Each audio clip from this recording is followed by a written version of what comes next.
Hello, everyone. Should be a good show tonight. I had a shower and even brushed my teeth for the show. So we are ready.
Hello, everyone, and welcome to the Babylon 5 Retrospective. This week on the show, we are looking at episode 11, Ceremonies of Light and Dark. And if that said 12 in the opening, I apologize.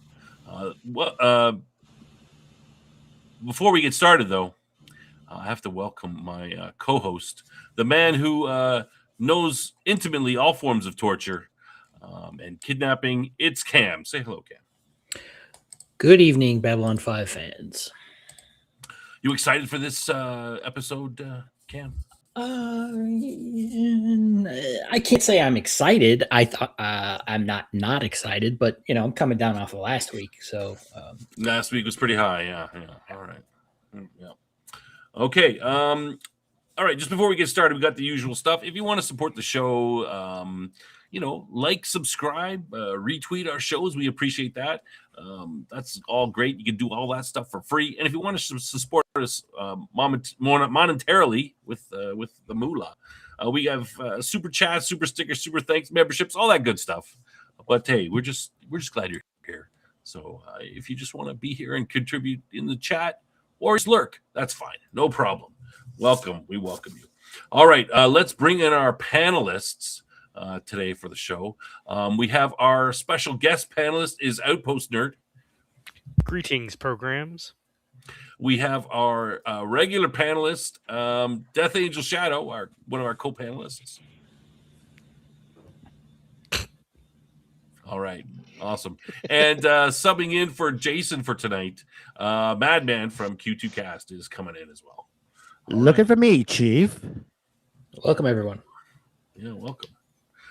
Should we say hello to who's in the chat? All the non-lurkers.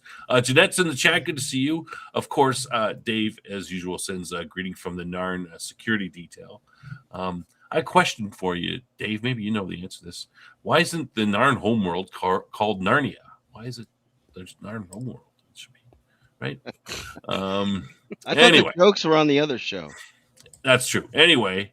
Wow. Yeah. Anyway, that's it. Other than the rest of us in the chat, just everybody's keeping quiet. It says we've got 10 people watching. That's great. Awesome. And if you just want to lurk, hey, no problem. All right. Has anybody got anything? Any of our guest panelists got anything they need to say before we get started? We'll jump right in. Yeah, we need to hop on into it.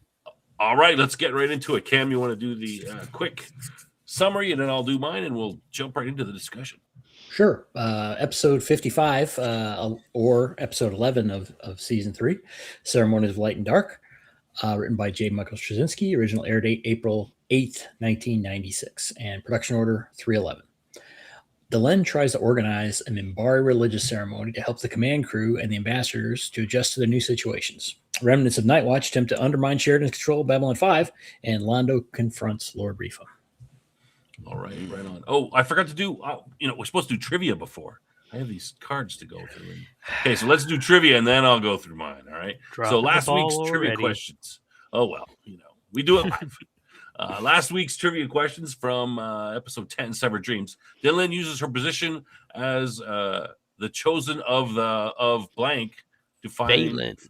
her way to the Grey Council. Never start a fight, something. How many members of the Great Council followed Lynn out of the chamber? We had this big discussion of this. What is the new name of the class of Star Fury, and what is Garibaldi doing during the battle? Sleeping? Anyway, our answers are, of course, she's the chosen of Ducat, who's the like the guy that died in her arms or something, or his blood was on her when she took his place. Never start a fight, but always finish it, which is what Sheridan's dad says to him. And 5 members of the Grey Council follow Delenn out of the chamber. The Thunderbolt is the new class of Star Furies, and apparently they can go into atmosphere. That's a big thing. Yes. And Garibaldi is fighting off enemy boarding parties with the Narn security guys during the battle. All right. Okay, let's get into it. Okay, so Ceremonies of Light and Dark. The episode starts off with most of the in the CNC. They're talking. Most of the Night Watch are apparently supposedly gone. The comms are all down because they don't want anyone to tell Earth what's up, and maybe we find out later. Send bad security virus, change the codes on them, which is what Garibaldi's talking about. How he's going to change the computer codes. And Sheridan says, "Hey, I'm going to go walk among the people." And Garibaldi says, "Maybe you should take some security with you." And he says, "Nah, we can't do that." Then we go to Delenn, and she's talking, and we find out that one of the Minbari, the fleet captain of the Minbari, wants to tour the station, and we see a point of view from somebody with Sheridan in crosshairs, and the scene cuts, and there's the intro. And there's kind of 4 things going on in this episode. There is Garibaldi with the crazy computer, the little bit of the Londo Rifa goings on, Delenn and her ceremony, and also the kidnap portion of it. So I'm going to go over the easy ones first. There's a couple scenes with Garibaldi and the dealing with the computer. They change the computer codes, and when they reboot it, there's some sort of crazy AI who I'm told is apparently Harlan Ellison's voice, one of the creative consultants for the show, and pretty famous science fiction writer. The computer personality, the AI, which they get rid of, is apparently New York or something. Madman would probably know the guy. Anyway, that's what he sounds like. So that's put in there. And even in the end, Garibaldi's so upset that this thing isn't working. He actually shoots, something in the elevator, but we could talk about that. We have a little bit of Londo and Rifa going back and forth. Londo meets with Rifa very early on and warns him about Morden. Don't deal with Morden. Rifa basically says, "Yeah, whatever. I want to be emperor, and I'm going to use Morden to help me." Londo says he's poisoned Rifa, and that he better do what he says. And also, Londo refuses to join Delenn's ceremony when she asks him. For Delenn, she has this ceremony, this rebirth ceremony that she's trying to go through, get people to come to. Londo refuses. Jakar refuses. He's too busy trying to kiss up, basically, is what he says. They tell a little bit about the ceremony, which is somewhat interesting. She talks to Sheridan and says who she's inviting, and when he finds out Londo's being invited, he's like, "What? Don't invite that guy." And she, of course, says, "Hey, he's the guy who needs us the most." And there's also some scenes with Delenn and Marcus. Marcus sort of avoiding the ceremony, and we find out a little bit later why that is. But I'll talk all about that in detail. The main plot is the whole kidnapping situation. There are some group of bad guys left, former Night Watch, who are, some of them might be secret or they've just somehow escaped. They've decided that they want to sort things out on the station. They first think they're going to shoot Sheridan, assassinate him, but no, that'll just make him a martyr. They decide they need to get rid of the Minbari, and if they do, then Earth can come in and take over the whole place. So their plan, roughly, is to kidnap Delin and use her because she's an important religious figure, and they figure that the only reason the Minbari are there is through her force of personality, her will, her influence. So if they get these guys to leave, and then they can, kill Delin afterward, whatever. And it seems like they are pretty crazy. They're pretty psycho, and we'll talk about that. So Delin is she's talking to Marcus. They're talking about the they go through a scene. They're talking about the rebirth ceremony. She asks Marcus to arrange a tour for the for this captain to see Babylon 5. We also get a little bit of Marcus's backstory in there. He leaves her, and then she gets kidnapped at the same time as the Minbari captain is meeting with them. So the Minbari captain, his aide, and Delin are all kidnapped in a chaotic shootout sort of scene. Meanwhile, the Minbari aide is injured. They demand they get through to they scramble the circuits of Babylon 5 so they can't trace them. They find out that the terrorists make demands that the Minbari remove their ships from Babylon 5, and the aide is killed right in front of Delin and in front of Sheridan when they're watching and talking to the guy. Marcus takes off very angry. He goes off to these syndicate guys who are criminals to ask for help. They refuse. There's some sort of fight, and Marcus basically cleans the floor with all these 8 different guys, and he's able to find out from them that to get some information. And along with that, we find out that the CNC guys are able to analyze some sounds, and they can help target. It's near a reactor or something. They hear some cooling noises from a cooling pump or something like that, and they're able to target where roughly these bad guys are. Pretty close enough so that they can do an attack on them only less than an hour before their deadline to leave. Puts in some sort of trick. The guys they think they've won. They see some Minbari cruisers take off, and they're told by one of their agents that the Minbari are leaving. And at the exact same time, there's some sort of coolant leak from the fission reactor, and so they grab their hostages. They start running around, and they run into the open, and there's a bit of a firefight.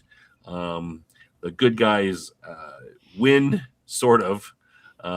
Delin takes a knife in the back. One of the psycho bad guy takes off. Sheridan chases after him, and there's a bit of a battle scene fight between them, and he, of course, punches him out and wins. That's pretty much the end of the episode.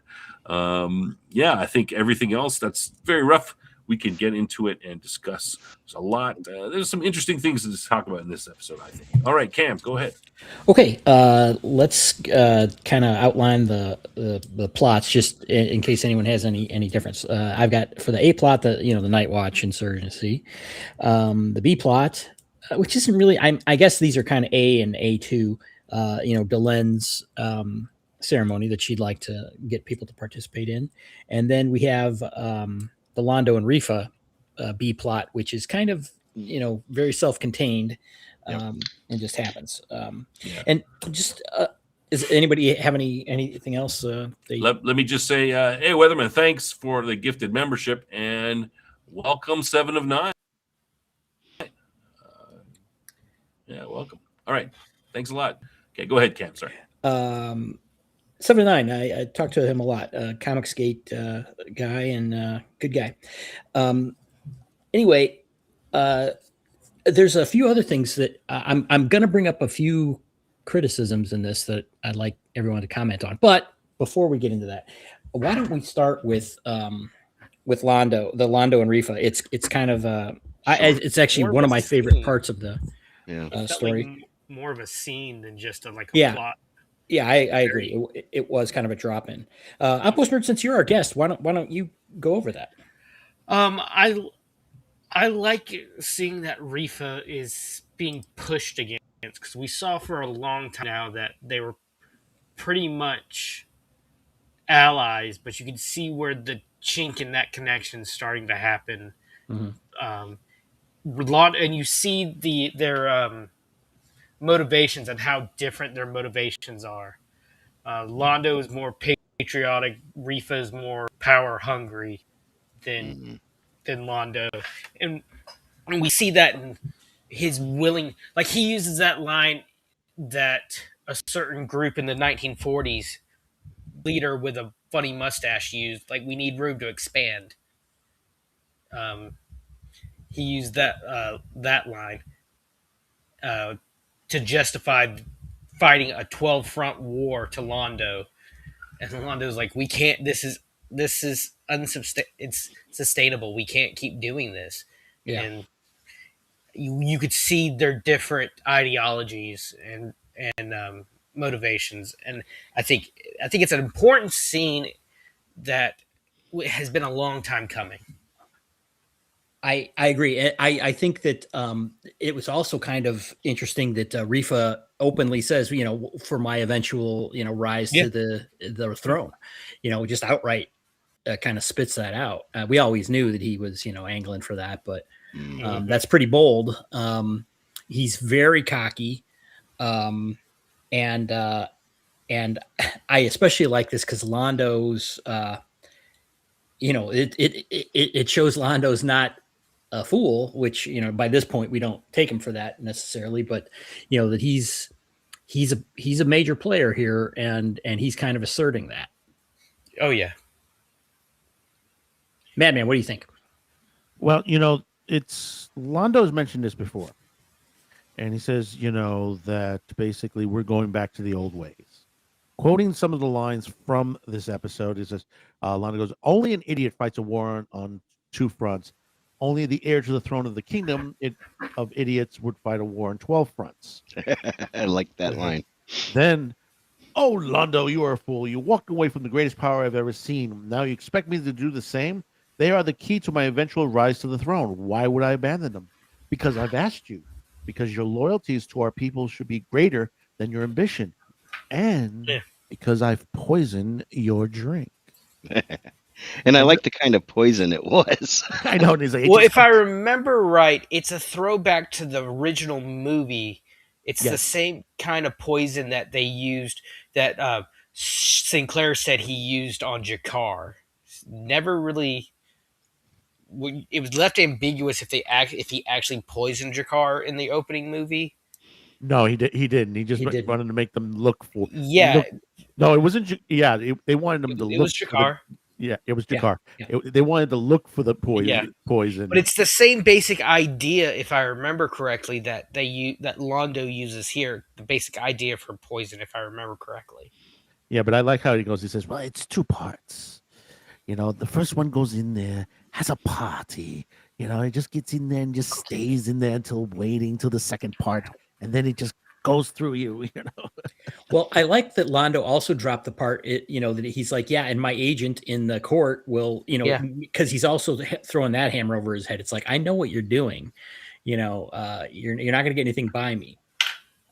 Whether that's true or not, I don't know. And what I was going to say, the next line on that is like, why would you do this? And he goes like, because to the whole situation, and someday you will probably do it to me. Yeah, and that's where it it comes to others before they can do it to you. It's kind of his MO. Yeah, and I like Jeff. Did you have anything to say? I don't want to. Yeah, ahead. well, no, I was just gonna say I like that it's a two-part. I think that was creative because I don't know, did we hear that before with the Jakar or just that he was poison? And um you know, That was the one. we Beep beep. yeah, He's on the little thing, and he's going beep beep, and they go outside, and he says beep beep. Yeah, Garibaldi comes out, yes, Garibaldi yeah. too. and then Londo comes in. He goes, "What is this beep beep?" Yeah.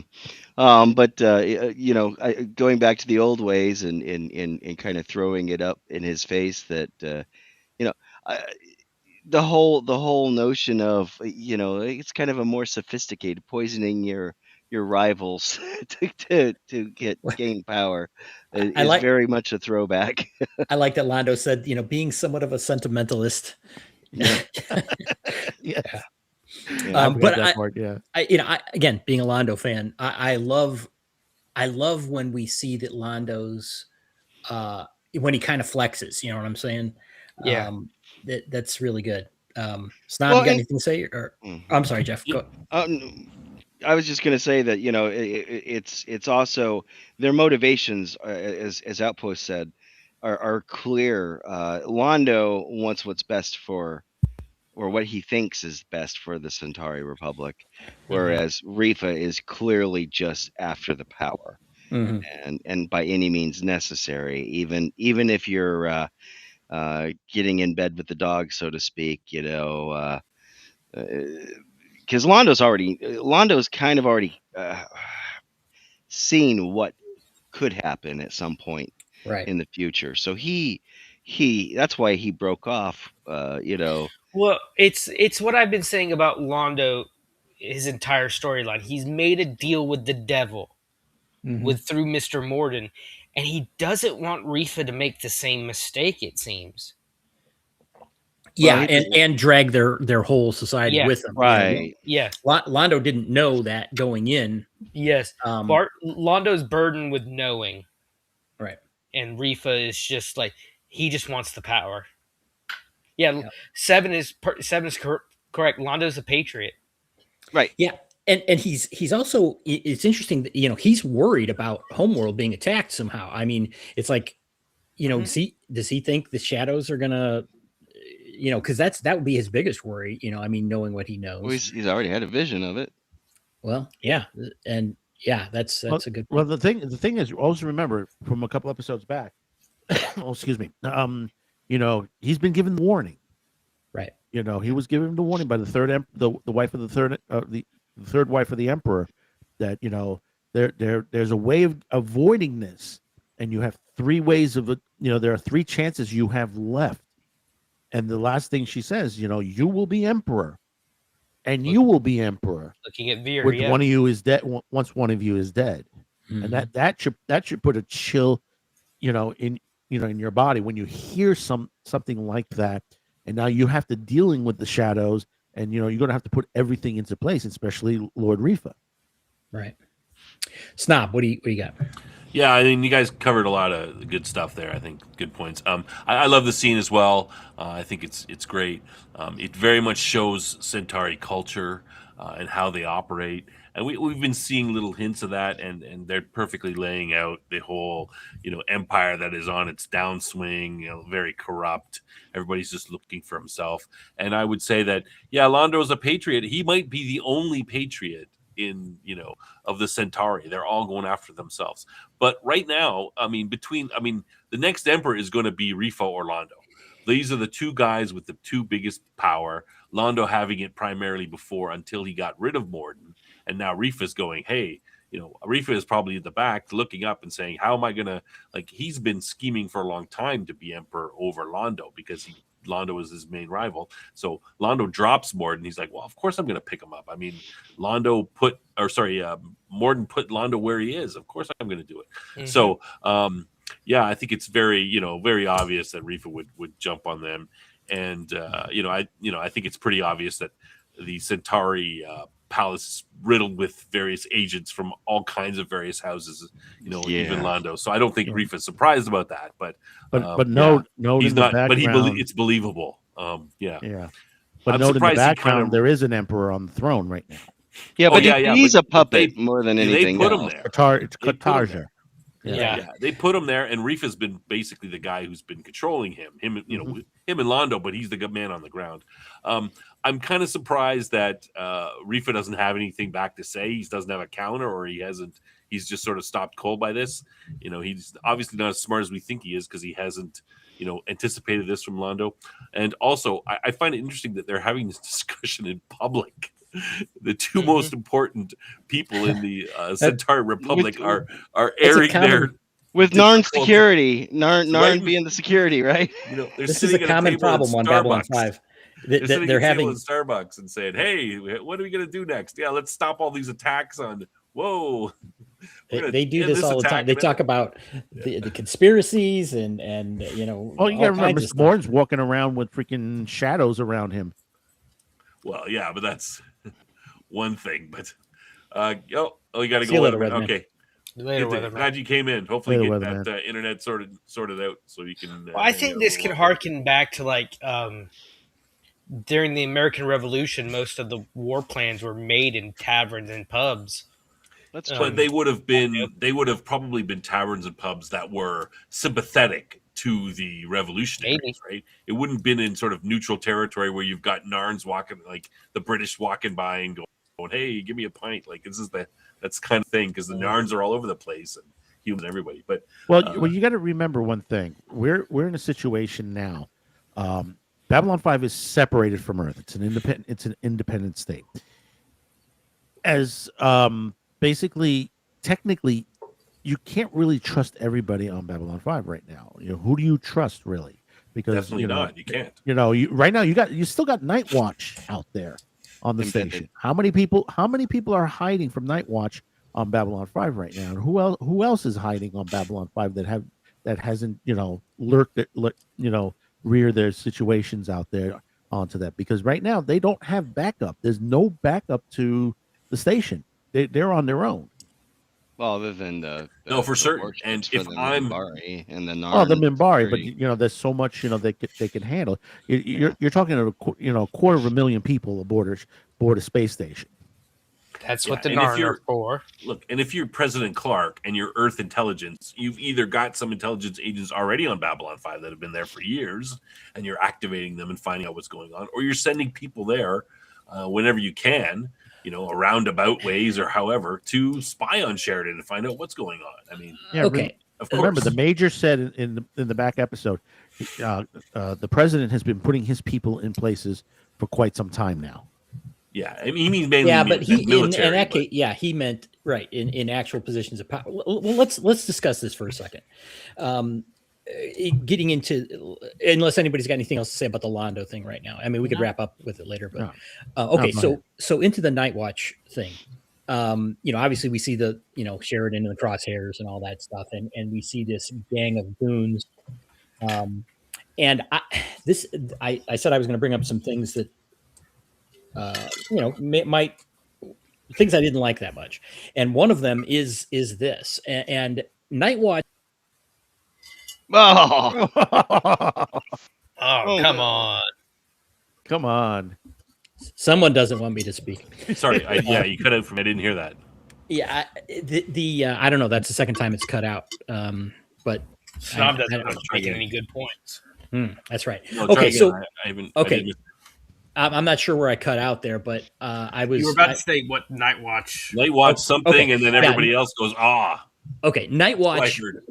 made no attempt to be quiet about it. They openly recruited, they openly had meetings, they did all this stuff. And I'm not saying that a smart person wouldn't have agents, the sleeper agents or whatever, but we never saw any indication of that before. And then suddenly now we have, because it was, again, they recruited station personnel. Like they tried to recruit Ivanova, and then we suddenly have this fifth column thing. And I'm not saying that it's impossible to do or but again, they tried to take positions of power in security and elsewhere. And now we have this, it's not just, some station personnel that kind of kept it quiet. We have like this this war veteran who's a psychopath, and this other guy that Garibaldi clearly has had some dealings with. Boggs, yeah. Yeah, and I don't, and it's kind of this, it's kind of a throwback to the Earth First thing or whatever, that they had earlier. It was kind of like this unattached group, or The precursor really to Night right, Watch. right, Yeah. and so for me, this was not well conceived. I didn't, not that there was an insurgency, but the form that it took, it just didn't mesh in my for me. Well, you got to remember, going back in history, you look back at the Germans, and right at the beginning of the World War II, they were doing the same. I mean, right out in the open. I mean, even children they were bringing into the fold to that point. They were just like, "Oh, join up. We'll take care of things. You'll get what you want. A strong country, everything will get the people who but don't like out." None of them were hiding that, though. It was you. There'd be something you would want to show, and if you're Sheridan and Garibaldi, it's like, and you knew this was going on because it was going on for a long time. It's like, you would think that they would have a better handle on it. Here's the other point of it. During the Second World War, there was another group called the Browncoats, which was the communist. Also at that point, and they were trying to hide in between the cracks of this whole situation before the war was started, but unfortunately, their version of it failed, and they were absorbed into with the rest of the party in Germany. Onto that point, they did a bad job of that. What's going on here is something that it's how can I put it? This is something that hasn't happened in a long time on Earth. Number one, it's to the point. You have situations where they don't know what to do because basically they've always been Earth first to the situation, protect the planet, then protect everything else. And now you got a situation back home that we can't trust them anymore. We're out here in the middle of the galaxy, and now they're going to come for us. Now, we've done our job and duty to this, and now we have to fight them. But this never. This is the thing that this is one gripe I have with Babylon 5. One of the few gripes I have. So many plot points just appear out of nowhere. There's no build up to them. There was no build up to this secret group. Yeah. It's what I think Cam was getting at. Yeah. And all of a sudden, we have this, like you said, I kept thinking, what's the term? I knew there was a term. I kept trying to think of it, but you said it perfectly, Cam. A fifth column kind of thing. Right. This group of secret saboteurs. And this is going to come up again during the actual ceremony. One of their reasons is just so out of the blue that even one of the actors said that all of a sudden this is the case. This made no sense leading up to it. Yeah, and the fact that they made such a point of the Night Watch activities being the plan that they had, to take over Babylon 5, and they had there was no indication that they had any doubts that they could pull that off. You know what I'm saying? It's like that was their play, and now we have this other one. And don't get me wrong, I'm not saying that this kind of thing isn't possible, but Outpost Nerd, you put it right, that they didn't build the credibility for this, in my opinion. Well, I agree with you. I'll push back a little bit. I mean, I don't think you're wrong, but I'll just push back a little bit. I think we're meant to assume that some of it's behind the scenes. The Boggs character with the guy with the eye, he, Garibaldi knows him. I'm assuming that he was a member of Night Watch and perhaps a member of the security detail, or Garibaldi knows him somehow. He's been looking for him. Yeah, because he's been looking for him, and now I got a good chance to get you. So he's one of the Night Watch that Garibaldi's looking for, I think. Now, as for the psycho guy, that guy would never pass a psych eval. Yeah, I was like, I'm how assuming did he get that a job on Babylon 5? Well, he's one of the down below types. He's the a lurker or something like that, and perhaps I'm assuming Boggs seems to be the leader. He maybe knows these various shady characters that aren't part of security. And so maybe he's made friends with them, looking, because that's the kind of guy he is, or maybe he's anticipated this and he's, so he's brought these guys together. There's only a couple of them. So I see it somewhat. I mean, I'm not saying you're not wrong. And I've said this before. Garibaldi hasn't done a very good job. He should be keeping tabs on all these, various subversives, and he should be rounding, have all their names and round them up the first chance possible. Yeah, but and let's not forget that they have people embedded in security. Mm-hmm. Well, he means Night Watch members who maybe didn't join Night Watch or right. They may have already been in Night Watch and just they were like, yeah, we don't want you to go around wearing your armbands or whatever. We want you to just in case. I Look, get that, Bob, but like, hey, and this is what you should do. Some guy says, hey, I want to join Night Watch. Listen, here's what I want you to do. I know you're a big believer, Bob, but I don't want you to join. You do on the other side, and you tell me what they're up to. Again, all of that is reasonable. It's that the issue that I have is that a story. Stories only exist in to the extent that you tell them, and Exactly. in this case, you are asking us to kind of fill that in, and I that's a weakness in storytelling. I think. They're asking us to assume this has been what's going on, and you know what they say when you make assumptions, you make an ass out of you and me. Yeah. Now, I mean, but okay, no, so two things. Now, imagine if the guy we got near the end of this, where he comes on and he says, Garibaldi says, "Hey, I think I know the guy that is reporting on us. Their agent. I think it's this guy." And they put him on the screen, and he goes, "Yeah, they're pulling away." At the near the end of the episode. Now, imagine if you had seen that guy a few sessions ago, and you had seen the Night Watch leader saying something to him. Hey, you're not supposed to be here, or just anything.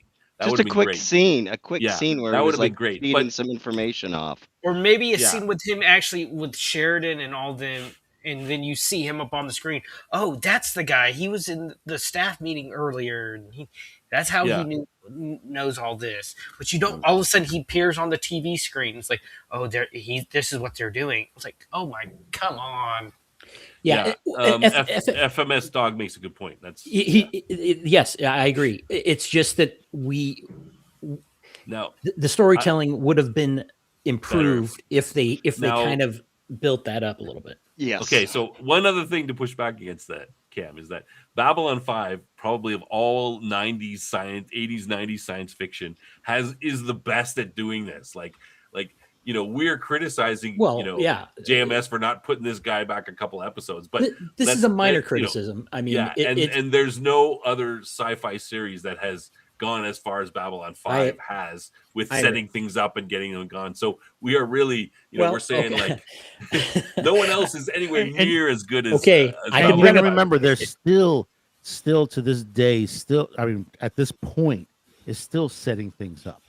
Because that other guy that they're talking about, that he's like, oh, he's expert in killing Minbari and all that. He was in the war. This is a guy, probably PTSD. Not a war hero. He's a psycho. He's a psychopath. He became a psychopath during the war. And you got to understand, the Minbari Earth War was a losing war for Earth. Earth was on the verge to being wiped out. Of course, you would have had guys that just bent on just wanting to kill the Minbari, because many people died during that war. People walked out and all that. And see, the thing is, we haven't seen that yet, and eventually we will see that war down the line and in the beginning. Once you see that, then you'll understand some of this stuff. Right now, it's pat. It hasn't happened yet. A lot of people join just for the pay. Yeah. But there's other things you could do. Like, for example, like you might. If I was running Night Watch, I would be like, okay, who's my leader in Night Watch? Hey, I'm going to give him some extra money every month, and he could be using that to pay somebody off the books, right? These secret guys, and say, hey, you're going to get the same as everybody gets. You're going to get twice as much as everyone gets, but you just keep quiet and you save you for later. Yeah.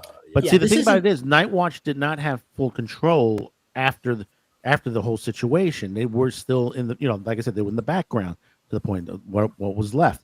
Because you had the Narn out there as security guards.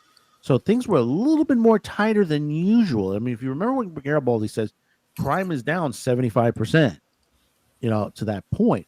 So, these guys were lurking down under, trying to keep themselves, hidden well, but eventually someone always makes a mistake, and then suddenly, like what happened here, hey, boom, yay, they're going, and then suddenly, everything goes, cacophony, to the situation on there.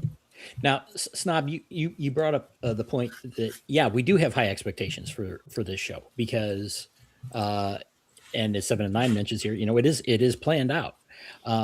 Now, In the previous 2 episodes, I mean, there's a track record for excellence, and sometimes we don't always hit that.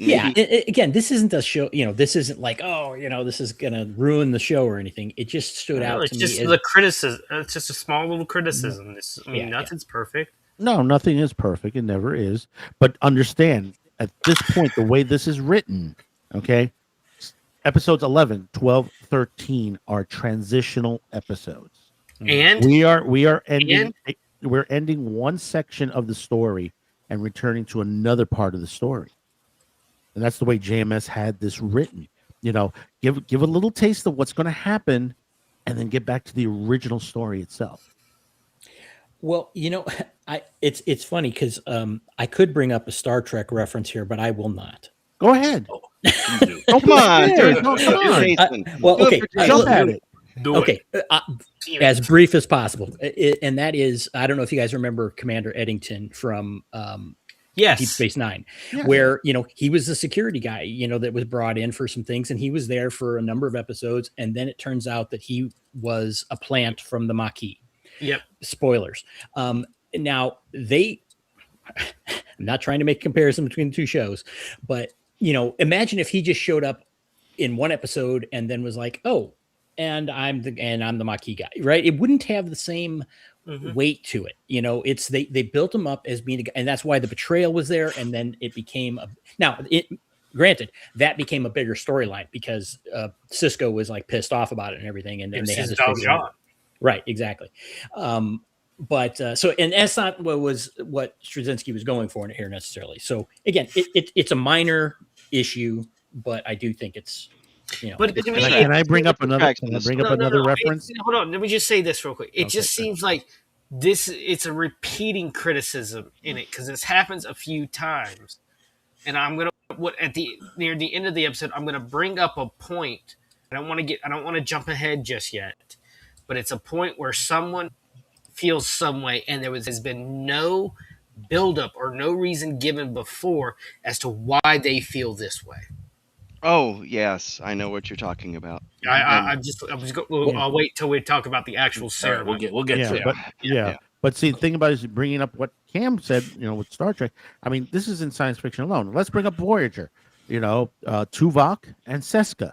Okay, both of them were spies for in the Maquis. Yeah. One for the Federation and the other one for the Cardassians, and we did not know that till they got aboard, till well into the storyline. First was Tuvok as soon as they got aboard Voyager, and then Seska about a season later. He switched sides. And then Seska a season later. Okay, so I'm sorry I took a lot of time for that, but yeah, we did. But okay. I'm finding this fun. Yeah, it's interesting. But so about the actual plot here, their plan is basically to, obviously he explained it, Boggs, is that it? Yeah.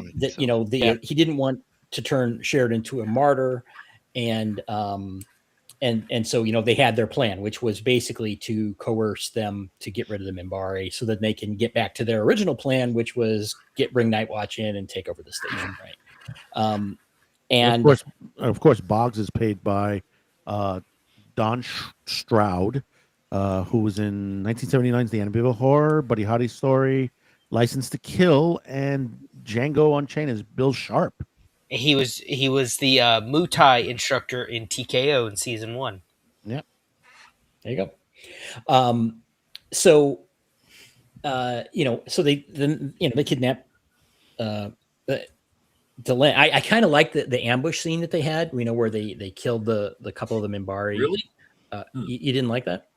Well, I it was okay. I found it very chaotic. I was like, who's shooting from where? What's going on? where do they come from? Well- It seemed a little bit. They just sort of the way they cut it and everything. They wanted to hide the fact that it didn't make, tactical sense, but it was pretty fast. And I was going to bring it up. Well, we know that coming under the station is a loose thing. You could get a lot of stuff through security there. We saw from the very beginning, but so they do they kill. I don't know if they killed the one guy outright, and the other one was injured, and then of course they executed I think him. so. Which I thought was kind of. I kind of like that, and Marcus went off at that point. I mean, it was off screen, but you heard the blast. Right. You got the point. We got the point. Yeah, it was good. And, you see Delin reacting to it. It ups the stakes. I had no problem with that. That's excellent. And I also like the Minbari captain. He had a little bit of a interaction with Delin, and he was kept doing his best to try and protect her and fight back and everything. So I did enjoy that. He tried to be he does fight sneaky. back.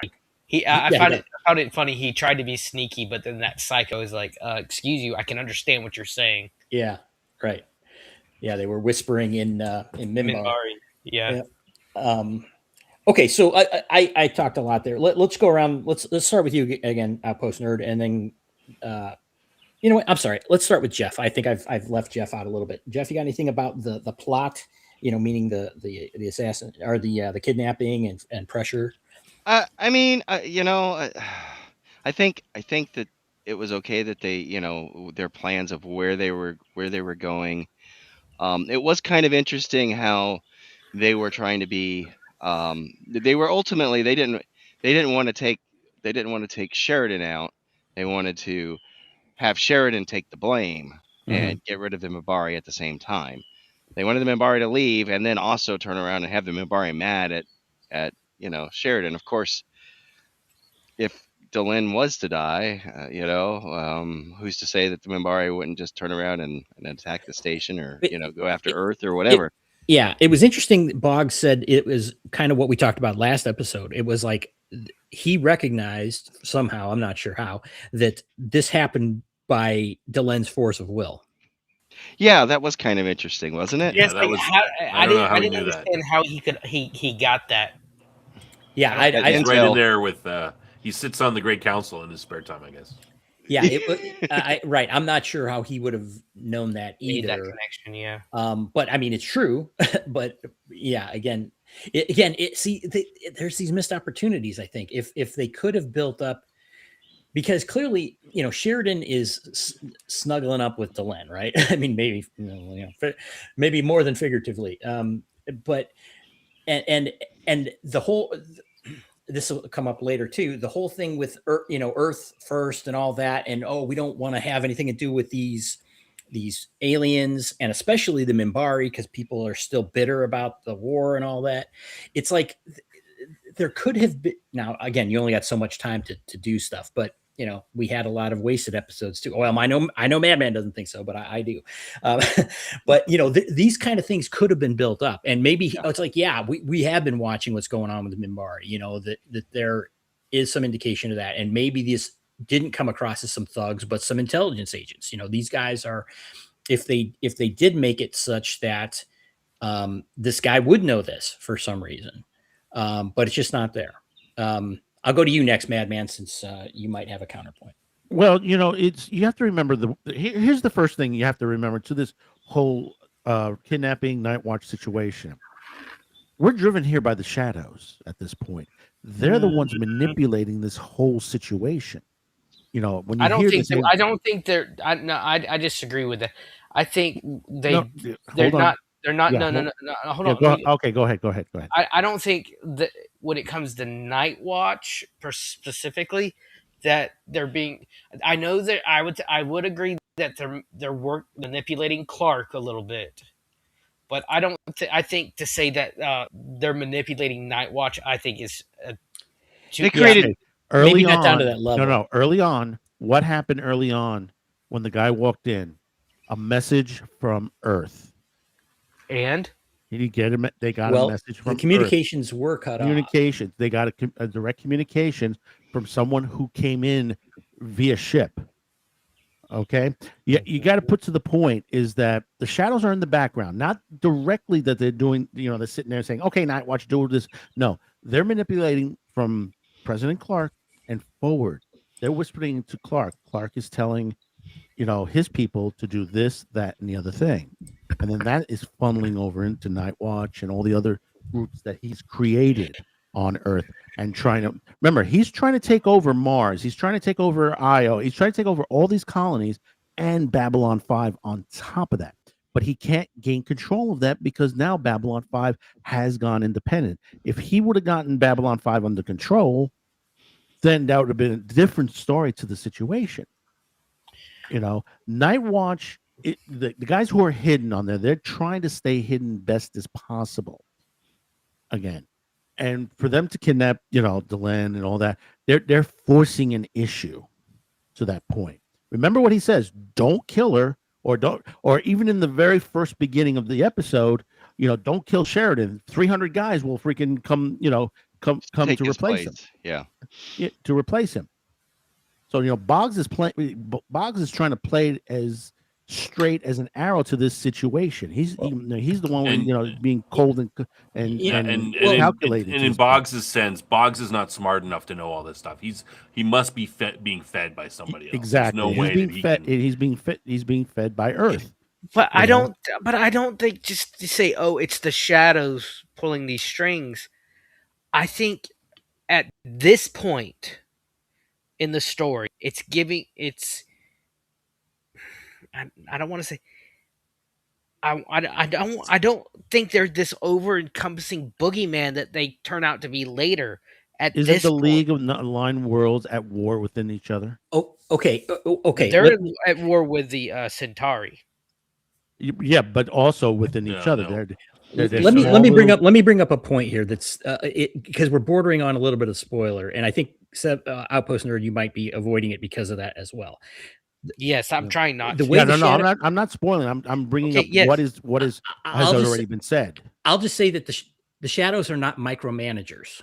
Yes, thank you. That's exactly what I'm trying to say. Of course, I would agree with that. They created the conditions. They created the conditions and then encouraged certain things to happen, but they're not outright saying, okay, you need to embed some people on Babylon 5 that aren't going to be part of Night Watch, and then you also need to have the public guys that are wearing the armbands walking around being Gestapo like. Yeah, and that's not an unreasonable thing for an oppressive government to do, right? I mean, it's not outside of the realm of credibility, so it's not a flaw in design. It was, as we discussed earlier, a little bit weak on execution in terms of building it up for the audience. There should have been some breadcrumbs, some little nuggets that we had seen in previous episodes. In the build-up of the Night Watch, we should have seen a couple of little things. This is what me and Cam were saying a few minutes ago.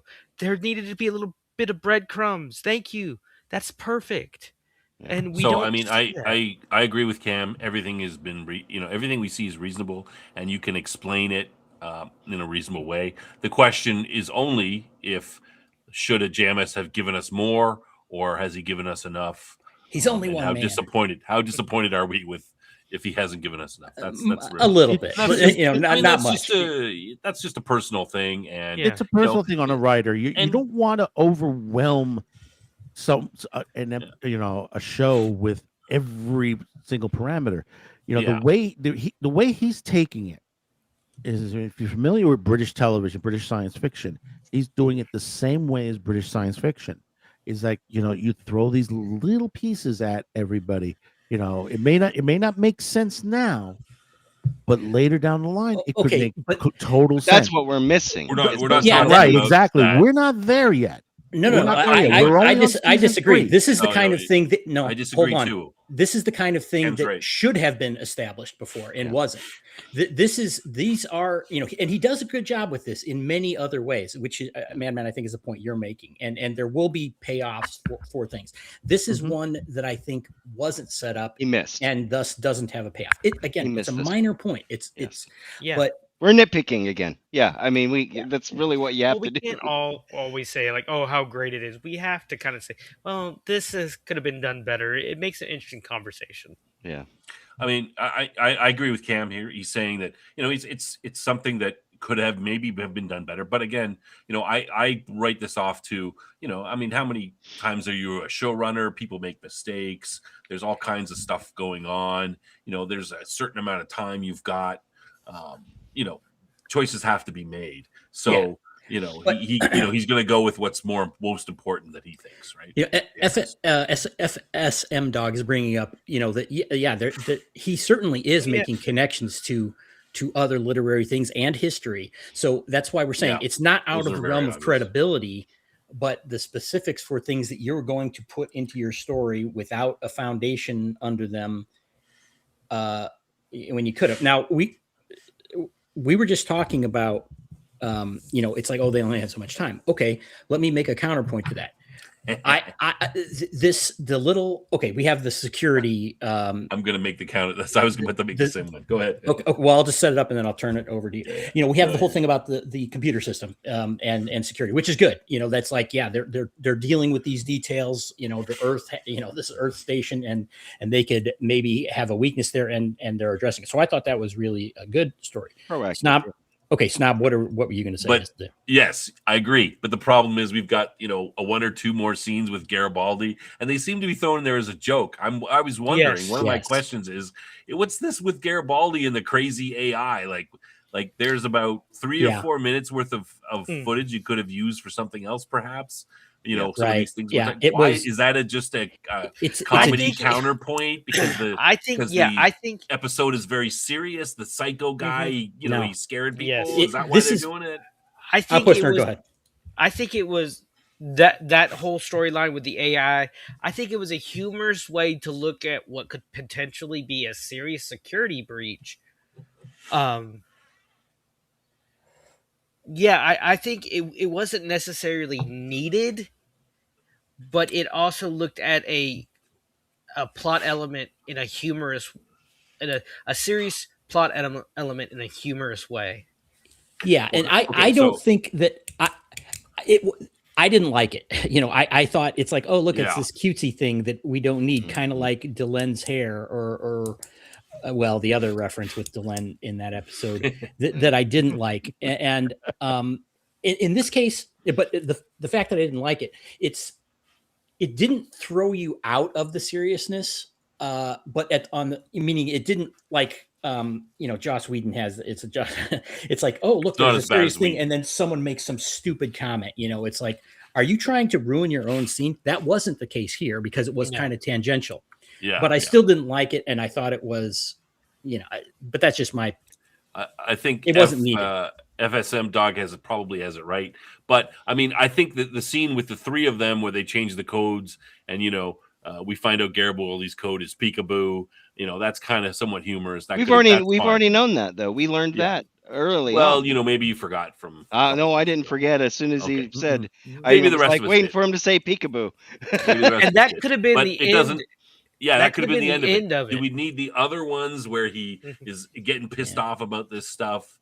That was time that could have been spent on something else. But as I said, I think Dog is right. He's trying to lighten what is somewhat a very dark episode because you've got this guy talking about cutting people's arms and toes off and stuff. So in my opinion, that you're undermining yourself. Again, it didn't per scene because it was separated, but I don't know why you need to lighten an episode that's supposed to be about serious, dark stuff. I'm trying to read his mind. I don't know. I'm guessing. I'm wondering if JMS, if he put this, he was singing to the ankle bone. That's just creepy as all get out. It's creepy, but understand this: JMS is a very big British fan. You ever seen The Prisoner? Of course. Yes. How did The Prisoner end? It's been decades. Them bones connected to the ankle bone. Okay. And that was played throughout the whole ending of that. Whole one scene, guy was being tortured, and he was singing Boggs that and song. Sniper are talking like that. That whole scene to me was poorly acted.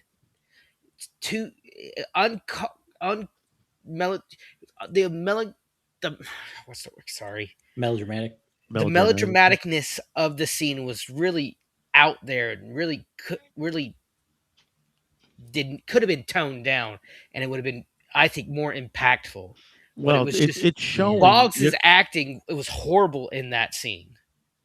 Well, with Boggs and the other guy, you got to put to the situation. These guys are war. They've gone through nightmares, and what they may have been nicer guys in the past. We don't know this situation. They've never been written to this point. But the other guy, it's basically you go through war. There are guys that end up coming through it. They have nightmares and something. And then you have other guys that will I love how start to half the play with. letters are caught in the your green screen. They will play with what the hell? Oh yes, happy birthday to The T and you. H are actually see through. I love that. Is it? Oh yeah, it's green. Yes, it's and the A. Yeah, I noticed that. Happy birthday. Happy birthday, dear Jack. Get him the walker. Time to get the walker. Send him to a home. Kidding. But no, like I was Go ahead, man. Finish. like I was saying, it's you're going to get guys out of the out of many wars that are not playing with a full deck, and this guy wasn't playing. Even though, is that any different from any other war movie or anything that story where a guy came out of the war and he ended up to be turned into a serial killer to that point? Many stories of that nature. No, okay, so I don't think Outpost Nerd was criticizing the concept; he was criticizing the execution. Yeah, that's what I'm saying. It's the execution of it.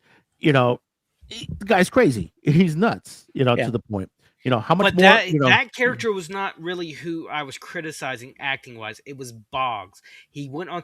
We've criticized Sheridan in the past for going on these melodramatic speeches. Yeah. And Boggs is the kind of guy that is the villain type with the beer in the hand. That's Boggs. Yeah. Yeah. You could pretend to see in your mind. This guy shoves about a couple of beers down down his belly every once in a while. Villains are supposed to be over the top a bit, right? Yeah. Well, not good ones. I mean, not always. Let's put it that way. Sometimes you run the risk of being cartoony, and it doesn't work very well in a lot of cases. He came across in that scene to me cartoony. He did. Yeah, I didn't love it either. It's not. Snob, you got anything? No, I didn't have as much of a trouble as with you guys, but I'm not disagreeing with your criticisms though. Okay. I guess I probably should have done this first. Let's talk about Delen's the scenes about the rebirth ceremony. Delen has this bright idea, and Sheridan is up for anything that Delen wants to do. Yes, he's whipped. But yeah, but she has a number of interactions with people. Marcus Londo and Jakar, all three of them, I thought were fairly interesting. Madman, I haven't started with you yet. What do you want to talk about? Any one of those interactions and what? Well, with the interactions with Delenn and she brings up that this ceremony was a little bit of peace back on season 1 when they did the religious things on there. And she's going from her, she's doing the Londo. Londo refuses, and Londo's like, "Oh, I thought it'd be debauchery and drinking." Londo gets hostile. Yeah, exactly. He gets really hostile. And then you go to Jakar. Jakar's sitting there like, "Oh, no, wait, there's too much to do." I was already born once. Yeah, I was already born once. And actually, well, satisfactory. I'm surprised he didn't go. Something in a very new Jakar-like manner. I've already been reborn. Yeah. They kind of played that because he was busy, which he is. I didn't think Jakar's reaction was. I thought it was fine, but it didn't fit who he is now. Right. He could have said the real more focus to this is Marcus. It's like that. Well, go ahead. When you're first confronted with this, is the rebirth ceremony was part of your Minbar training. So, I missed it. I overslept. It lasted all day. Oh, yes, I was ill. He's trying to avoid it throughout this episode. Why? Why is he going through this whole situation? It's because, and he says it best, he says, I got nothing to give. everything I had is Yeah. gone. I lost my brother to the shadows. I lost lost the people I cared for. There's nothing left. You're supposed to give something. What can I give to that Well, point? I liked he was a Hey, little cheeky about it to begin with, right? yes, yeah, And I didn't love that, but that's it. That's reasonable though that he's kind of using humor to try and deflect because he doesn't want to talk about it, right? And Dylan kind of cornered him uh, hmm on that, and I have to say I did really like that Dylan's like, yeah, that's what you need to get. It's not about giving something you love. It's like it's about what you need, kind of thing. And this is kind of a Christian thing, it's offering that pain up kind of thing. Um, I like that. we learned about Marcus's background, and let me put this question about Marcus up. I think this is the first. This is like first or second episode I've been on where since Marcus has appeared. Is it just me, or does Marcus feel like he's not a true believer in like the message of the Rangers? Like the Rangers are kind of an amalgamation of the three castes almost. And you have the warrior, the fighter. He's more the warrior caste aspect of the Rangers. He's not very religious because he mentions he's like my brother talked about the Rangers all the Yeah. time, and when he died, the only place I knew to go was to the Rangers. So I left. Is it? Well, he Is it? didn't believe. He wasn't a believer at Yeah, first. that's what But I'm his saying. He's brother not a came to believer. So warn this him. religious thing Yeah. is kind of out of his will. This religious aspect that Delen's wanting to do always seemed to me a little out of his comfort zone and wheelhouse. Yeah, I think that's a good point that you bring up. He's kind of a cynic almost, Mhm. Yeah. or a skeptic. Agnostic, maybe. Yeah, and even though he's dedicated to it, I'm not saying that he's not. Oh yeah. It's like it, well, he did kind of get put into it in an He got obligatory thrown into fashion. it. Yeah. Yeah, I think he does it out of a matter of a sense of honor and hmm obligation. yeah, Yeah, you got to remember, Yes. he's not from Earth. He's from Elysia colony. Yeah, Mhm. he's from a colony. Yeah, so he's yeah. He from makes one a of the. point about that in this Yeah. episode. Yeah, and that's one of my favorite scenes. Delenn kind of pigeonholes him. And he's like, "Oh, your government," and he's like, "This isn't my government. They're just people who sent us stuff and then took 30% of our taxes." Yeah, yeah, I thought that was funny. It's like but she 30%. forgets for a moment Lucky. that they're not all human, or humans are not all Earthlings. Right.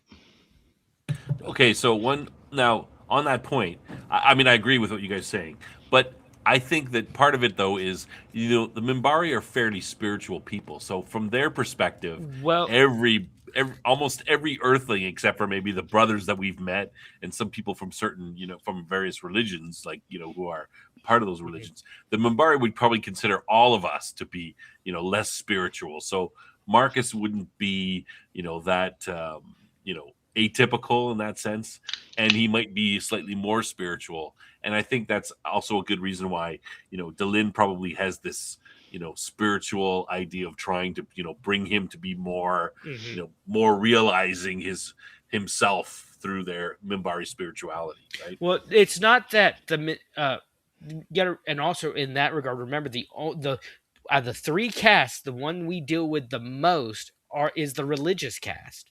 Yeah. So we Yeah. don't really know how the society of the worker and warrior caste is. So we're seeing the Minbari through a kind of rose tinted glass almost of the religious aspect of the society. So That's a good point. I'm going to swing back to that a little bit mhm. as well. Um, okay. Anybody want to talk about Londo's interaction with Delenn on this? If not, I will. I Go will. ahead. I'll mention it. I ahead. mentioned it earlier. He when he finds out that he has to tell a secret that he's told no one before, he gets almost hostile. I thought he was about to he got angry. It was very surprising because he starts out jovial. When he thinks it's going to be a party, but then when he finds out that what he has to do, what it calls for, he gets really ticked off. Yeah, he does. He starts a little kind of whimsical. I think he's a little snide about it because Yeah, he's not. Delenn He's has not. kind of rebuffed He him knows what before, Minbari are like. right? Yeah. And but he's humoring it, kind of like, oh yeah, tell me about it. But then Outpost Nerd, I think you're right. He does kind of harden, and he's like, but the one thing that he said that I really liked is like, yeah, I'm trying to attend to what's left of my future or something like that. Yes. That he It's said. I'm already attending to my past, present, and what remains of my future. I do Yeah. not Yeah. require your assistance or your approval. Enjoy your ceremony, Delenn. I intend to have other plans. Uh-huh. hmm Yeah, I like that interaction because it wasn't it wasn't clown Londo, and it wasn't like completely hostile Londo, but it I thought it played well on the interactions that he's had with Delenn before. Yes, because there had been I remember one episode where he has Dylan over for drinks, Mm-hmm. and he says something along like, "I miss how we used to talk," and she says, Yeah. "Londo, we've never talked. Right. We've never really Mhm. talked." So Yeah, and that was Londo kind of reaching out for Mhm. like grasping, for a friend almost, and Delenn kind of slapped him down, and Yes, so I think this is kind of a him little returning the payback. favor. Yeah. Yeah, but you remember at this point in juncture, what he's been through, Yeah. and he's dealing with Rifa. He's at the point where he doesn't really want to talk to anyone about. I mean, that's why he's avoided the ceremony because she says, "Well, you're going to have to give up something like that." I mean, you have to tell a secret and all that. And, what secret is Londo going to say? Yeah, I've been working with the shadows. I've been working this and that. Yeah, no, I'm not criticizing. I liked it. I thought it Oh no, was it's well fantastic. well It's played, yeah. fantastically done. Yeah.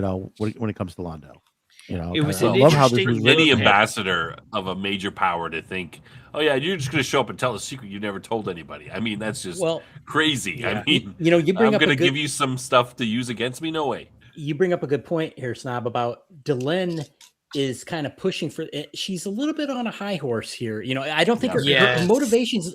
I don't think she's got bad motivations at all, but she's a little up in her own rarefied air.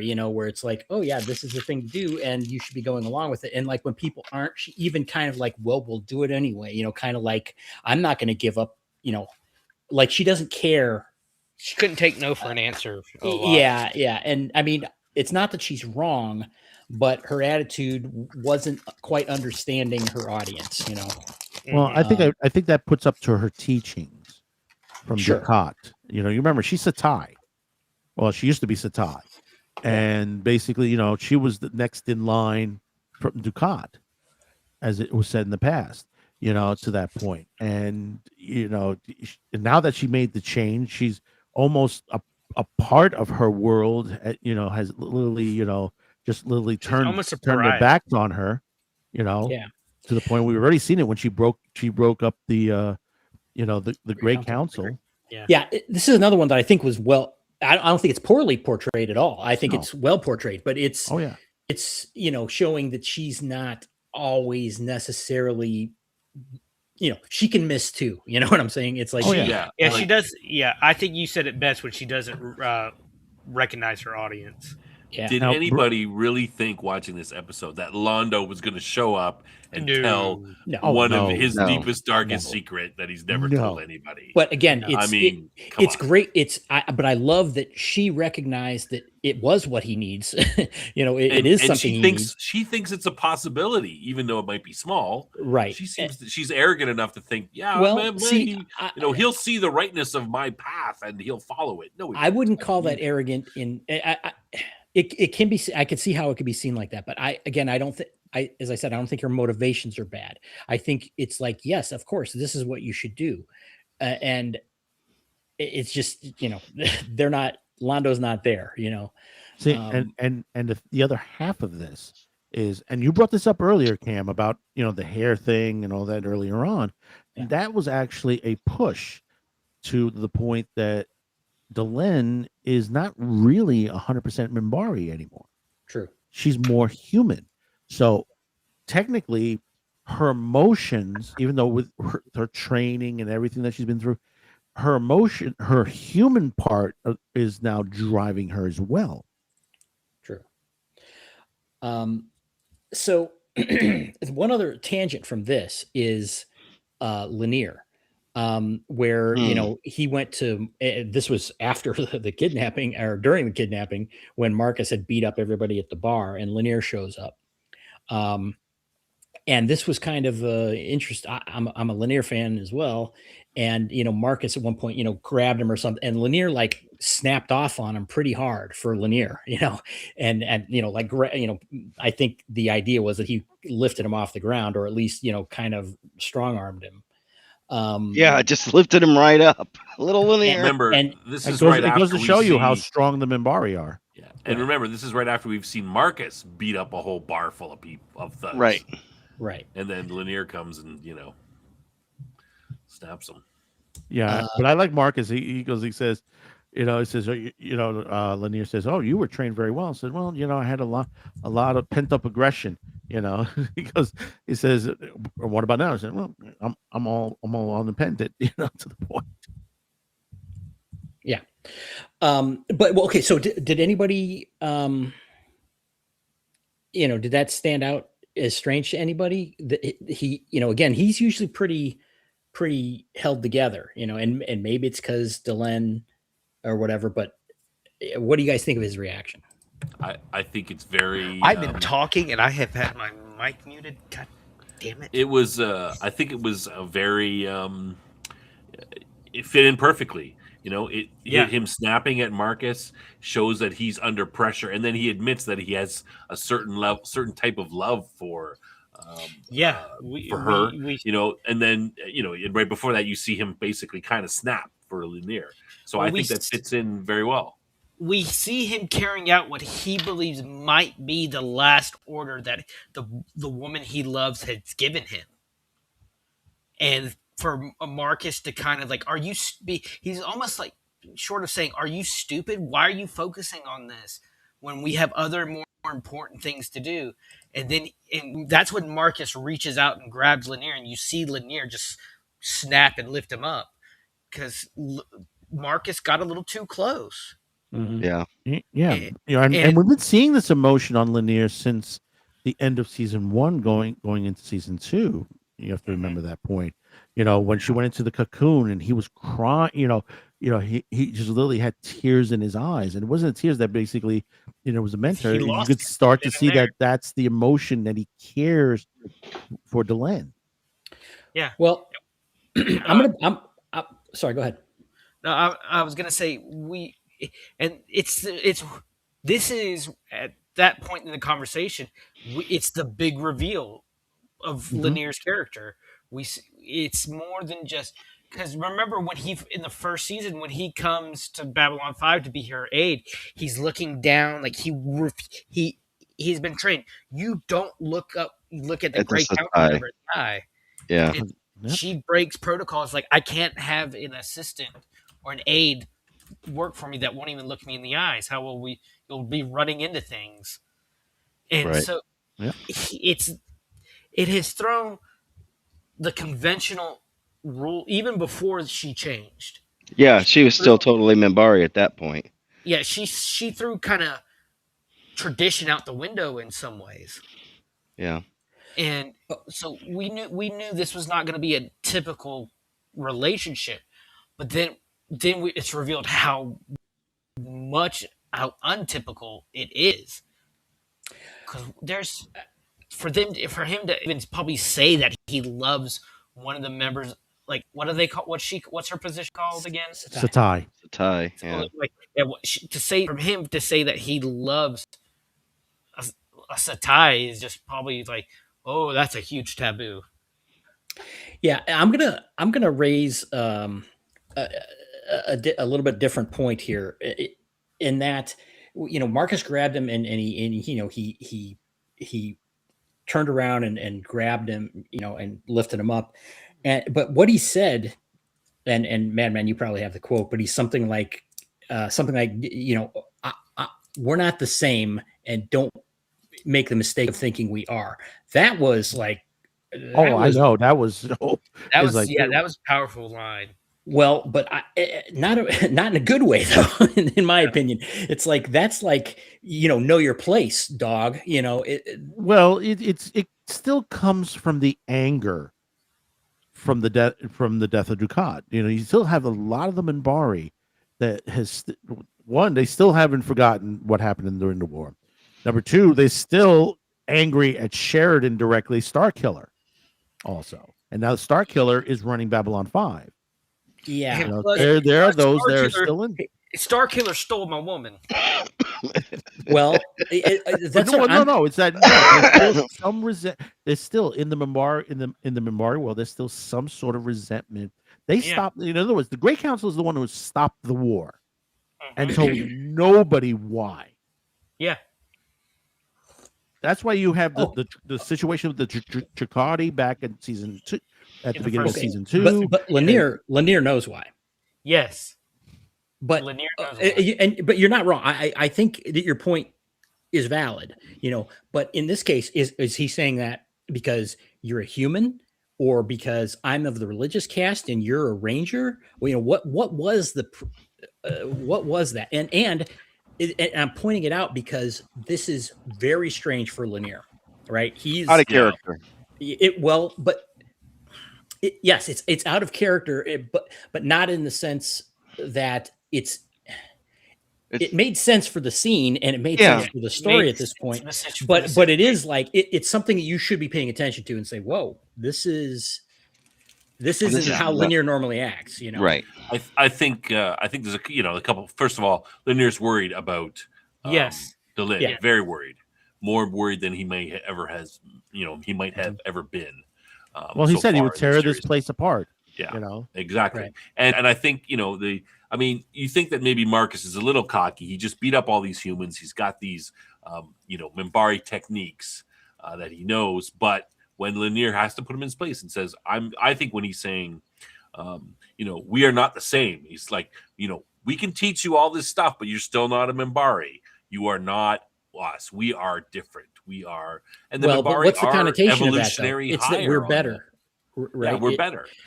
They're higher spiritually, mentally, physically than humans. I think that's part of what he's saying. He's putting him back in his place, saying, remember who you are. Again, and I'm going to say that's not a good thing. And again, Lanier is one of the few people that knows the theory that the greatest of the Mimbari are born into humans. The greatest Mimbari souls are being born into humans, according to what we've the prophecy we've been told, and it's almost if I was to read into this, it's like Lanier bristling at that. Again, because what you're saying, it's like to put someone in their place in that manner is to it's inherently saying I'm better than you. I have the right to put you in your place. And does Marcus know? I don't think so. I'm not sure about that. No, they haven't. They really haven't told the Rangers. Well, but but their badge though is about the human and about the two. That part of it, yes. That part of it, yes. But not to the point where what the Great Council's been hiding. What has the Great Council been hiding all this time? There's more to this situation. You're right. But I think if anyone was to know, it would be the Rangers. Maybe not like Marcus level Ranger, but I can't say more. But no. But you got to remember the Rangers are not only made up with human and Mimbari. They're made up by those who have chosen to join the Rangers. Yes, but it hasn't been. It's probably been just a few years that humans have been allowed in the Rangers. True. Right, exactly. Marcus, I wouldn't be surprised if Marcus was not one of the first human Rangers. Yeah. Okay, so but anyway, I thought that was a very telling incident there. I think Lanier, like the moment it happens, he realizes shit. This is not. Yeah. He regrets it, and then they have that conversation where he shares the big reveal of his character arc. Right, and I don't want to place an impossible burden on Lanier either. That he should be above that he shouldn't have flaws. Yeah. So I thought it was a good scene. Also a Oh, gem. it was a within great this. scene. Yeah. And maybe partially the reason he's admitting this to Marcus is because he felt, hey, maybe I was a little harsh to the guy. Yeah, I think Yes. Perhaps he feels a little slightly guilty about it, but I think it was well acted. Great Oh, it was beautifully scene done. by Bill. Yeah, awesome. Oh yeah, yeah. I No, mean, I'm- the reveal, I didn't think was too surprising. I mean, it's No. been pretty obvious throughout the seasons so far that Lanier is way dedicated to Delin, way more so than a regular aide would be. He's more basically so done than his everything. position calls for. He protects her. He does everything. So I'm not surprised that he's got a heightened emotional attachment to her, whatever that is. But well done that he's good time to reveal it. well, and he says he even points out that he knows that, you know, that she is destined for another, but he loves her at a different level than that, not a romantic love. I mean, so he makes a point of that it's a whole different type of Yeah. relation. So and he's aware that I think it's obvious to him that where she's headed.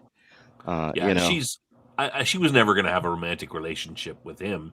He's obviously a mentee and she's a mentor, but his respect for her is very high.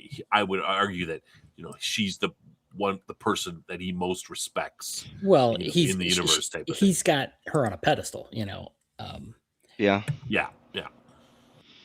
Okay. But she also treats him like a colleague. Yeah. Not like and as you guys alluded to earlier when my headset acted weird, not like a servant or an underling. She treats him with equal respect. Yeah. So he's and that probably comes down from Ducat's Wait. training. Right. Yeah. She's probably mirroring that with Lanier as. Yeah, I would expect that. Okay, should we move on to the whole ploy to get find the bad guys? So I think we talked about earlier. Can I just say one thing about this whole this episode with this aspect of it here? I find other cultures' philosophies interesting, and so I'm very interested in the whole Minbari philosophy and their spiritual aspect. And I thought this was a great episode. They put in a lot of this with Delin talking about together we went insane, together we woke up. I think we're getting a really good pieces of what's going on in Minbari they are culture. bored. No. And I no, that is a great line. it, No, that is what he's saying. So I'm saying that is a great line. Yeah, it is. Ducat was killed. We went mad, and we were all. Let me. Yeah. So I'm just very curious. I'm kind of curious as to find out if I ever met JMS. I'd ask him. Like I'm always watching this and trying to pick where he's picking this stuff from various philosophies and cultures on Earth and putting them together. And I haven't quite figured it out yet. He seems to be picking pieces and maybe making something up and something, but I'm very interested whenever he gives us more pieces of this Minbari culture and kind of what it's based on. So I thought this episode was great for that. Anyway, sorry, Cam, go ahead.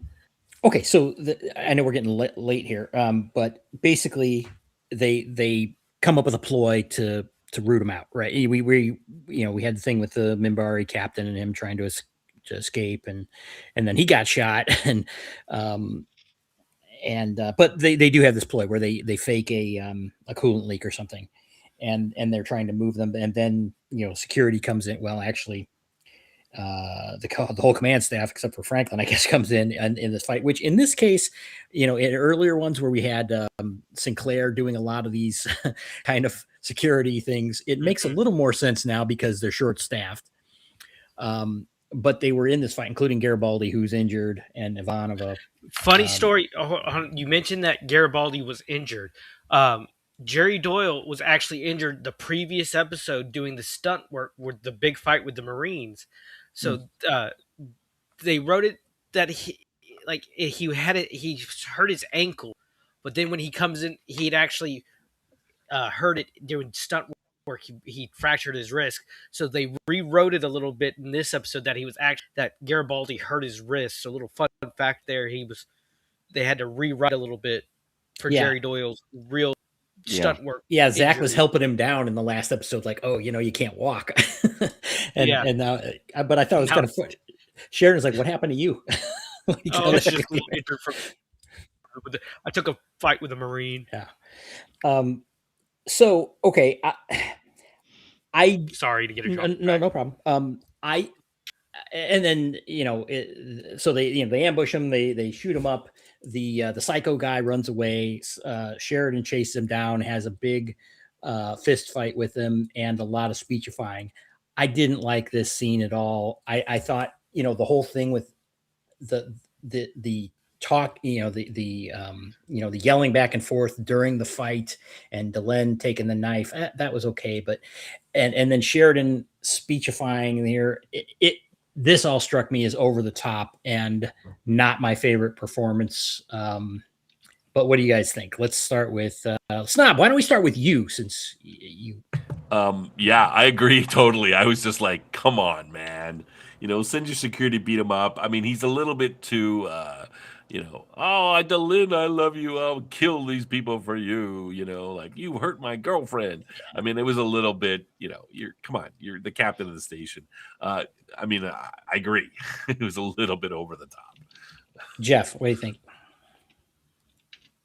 Oh, which part? Sorry, I was answering this is about the ambush and aftermath with Sinclair speechifying and punching the psycho. I mean, it was justified, but yeah, I mean, I was expecting a couple of Narns to run up and grab the guy or something. You know what I mean? It was like, really, okay.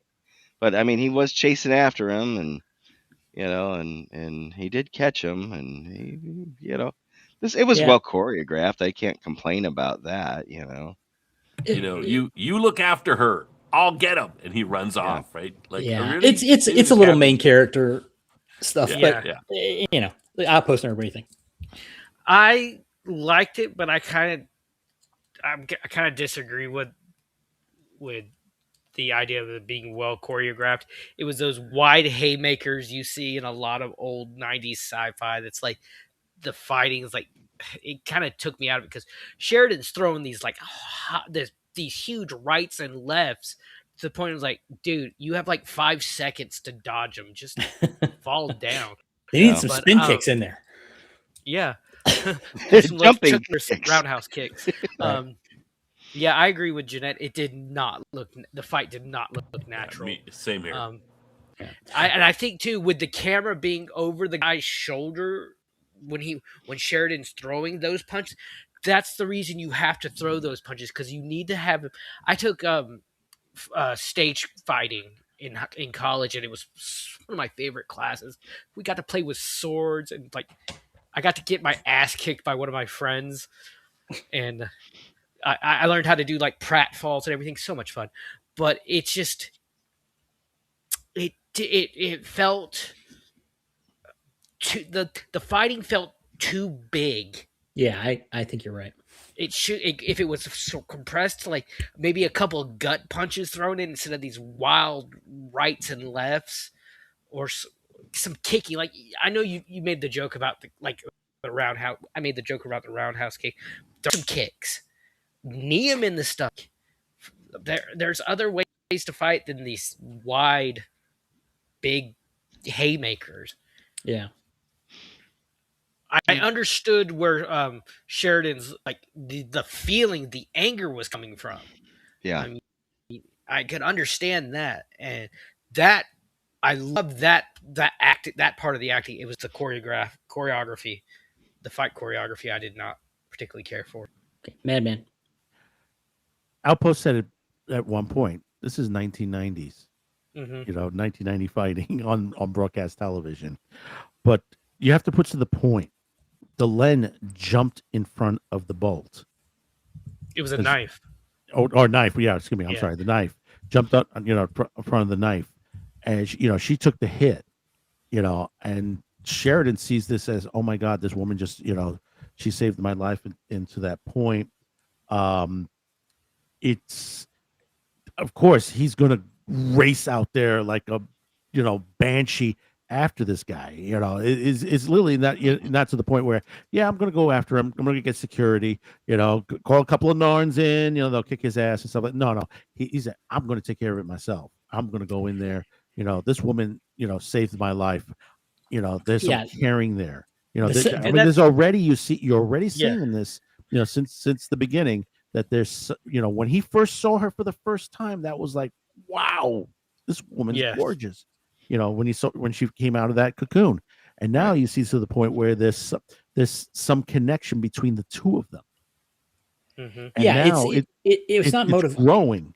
Yeah, and now he sees. I don't. Now disagree. She could be dead. She could be dead on the floor for all he knows. Doesn't know yet. He doesn't know yet. So he's going after this guy. He's going to put this guy down hard. Yeah, again, it's a matter of execution, not. Yeah. Now, as far as like I said, I understood. I understood where Sheridan was coming from. Mm-hmm. Yeah, I understood the acting and the motivation in the scene. Like I said, I just didn't like the choreography. I half expected him to space the guy. 1990s choreography. Well, you had other shows like Walker. I know this is going to sound crazy, like Walker Texas Ranger, where the fights were really well choreographed. I mean, yeah, you didn't have Chuck Norris. You got to remember that's Chuck Norris. No, you guys, Chuck Norris. There's a difference.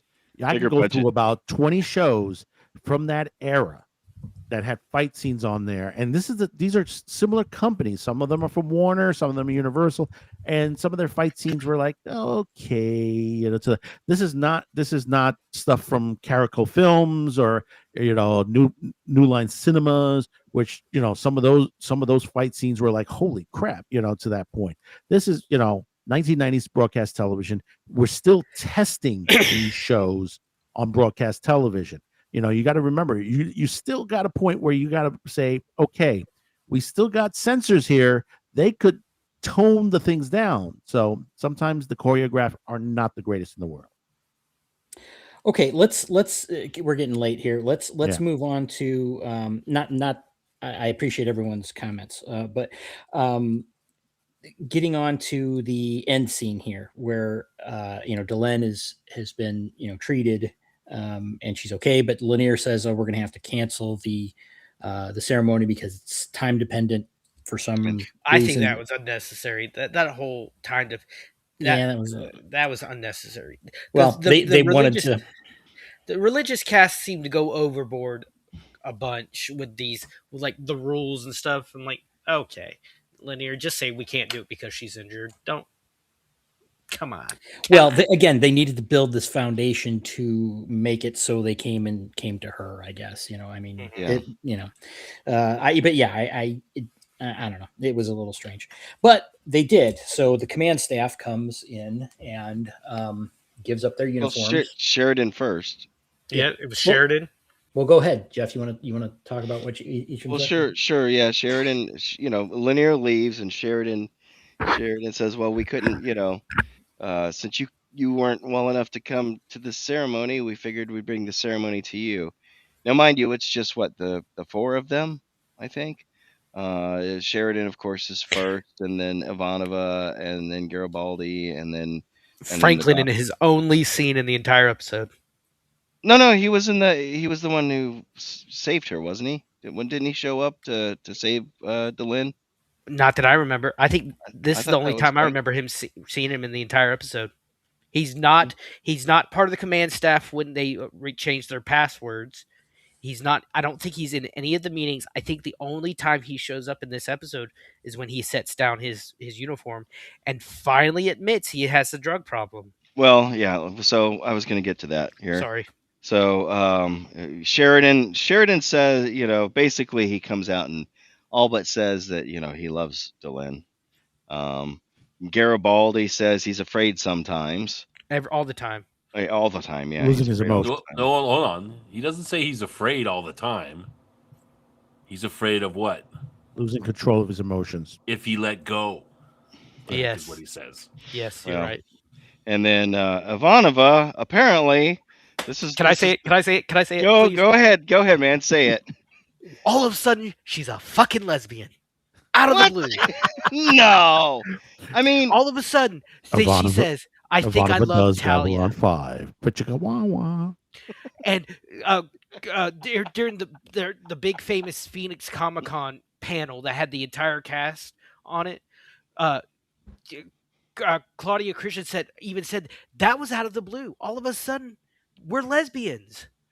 yeah, and I think we talked about this when that episode happened. You may have been on Outpost for that episode, and it was kind of like, The sleepover episode. yeah, it was like I didn't really kind of get that vibe at first. Neither did Claudia. It was just kind of like, and you're like, oh yeah, that was pretty blatant, and I'm like, no, I don't think it was that blatant because I didn't pick up on it, and I'm like, really? This is what today they would call queer baiting. Yeah, clearly it was. Well, not like that. Not the way JMS wrote it. Yeah, And it wasn't in your face like it would be today. Yeah, Right. exactly. Right, but Exactly. it's kind of like, it was like, yeah, it doesn't seem like Ivanova to me. Sorry, Jeff, I didn't mean to hijack you. No, that's all right. I I think that one- let you take that one. And it's I important. think What's that the one is last the least. That's no. It's Sheridan, Garibaldi, Ivanova, and then Franklin. I think that one's the least important of the four of them. Well, she's Yeah. gone. She's gone. Yeah, she's gone. Really not, Yeah, Oh, I now love they're Devo. now they're bringing her back. It's like she's been gone for a while, and then of it's course, not really focused on in any future episode either that I remember. So right? it's kind of mentioned. It's kind of almost a throwaway line from Yeah, Ivanova. it's the other. Like, it's the least important. We should talk about the other three. They're much more important. So More important, yeah, I think, to the story. yeah. Last but not least, and somebody I think mentioned this already, that Doc Franklin he basically says I have a problem. He admits he has a problem, and we No, all he- know that he has drug problems. Yeah, it's his stims. We know he's on the stims. Yeah. And then somehow Lanier Lanier is aware, and Delin knew that they were going to do this in advance, and so she prepared something for them. And what did she prepare for them? I love these uniforms. Yes. So they all have these new uniforms, which explains why this is I guess this is supposed to be from season 3 anyway. So Well, this is the uniforms going forward. yeah, For the yeah. command staff. And of course, what happens when they all walk in onto CNC? Ha ha ha ha. Everyone stop. They're all looking up, going, What's the matter? You never seen someone reborn before? Yeah. Okay. Let me get Dave asked the question earlier. Let's talk about the uniforms because I think we've done the rest of it. So we'll squeeze in one more I topic. love these uniforms. Dave asked about Sheridan, saying that he feels Yes. like a hypocrite wearing it, but then he did wear it to the funeral ceremony. He wore his dress uniform. He didn't wear That his was, regular. yeah, they were all wearing their dress uniforms. But wasn't that early on in the episode? Yes, we didn't Yeah, talk that was about early. it. Yeah, But, we one of kind of the- glossed over it, but Yeah. they launched them all, and they were escorted by Star Furies. It was And then- it was a burial at sea, basically. Hamilton, Rodriguez, Spinelli, Singh, Osterman, Yeah. Masi, Oh, Cooper, Kim, Yeah. Indari, Nagasami, Lees, Masaki. What do you have the script there in front of you or something? that's what I'm thinking. Well, But, okay. So I have breakdowns, so You make notes. I do make notes too. Outpost Nerd, you said that there was a point early on. You said there was a point that you wanted to get to. Have we covered it? Or It was the Susan loved Talia Oh, okay. out of the blue. That was the point I was trying to make. Like, we had no really clue, no build up. Again, this is a plot point with no real build up, and all of a sudden she comes into the room. I think I love Talia, and then walks out, never to speak of it again. You're right. Well, look, can I put this into the perspective? This right now, this rebirth ceremony and all that, and everything they said is foreshadowing. I'm not going to say what it is or anything to that nature to give anything away. In a way, this is foreshadowing events coming, and because the way you listen to what they say, he's in love. Sheridan's in love with Delenn.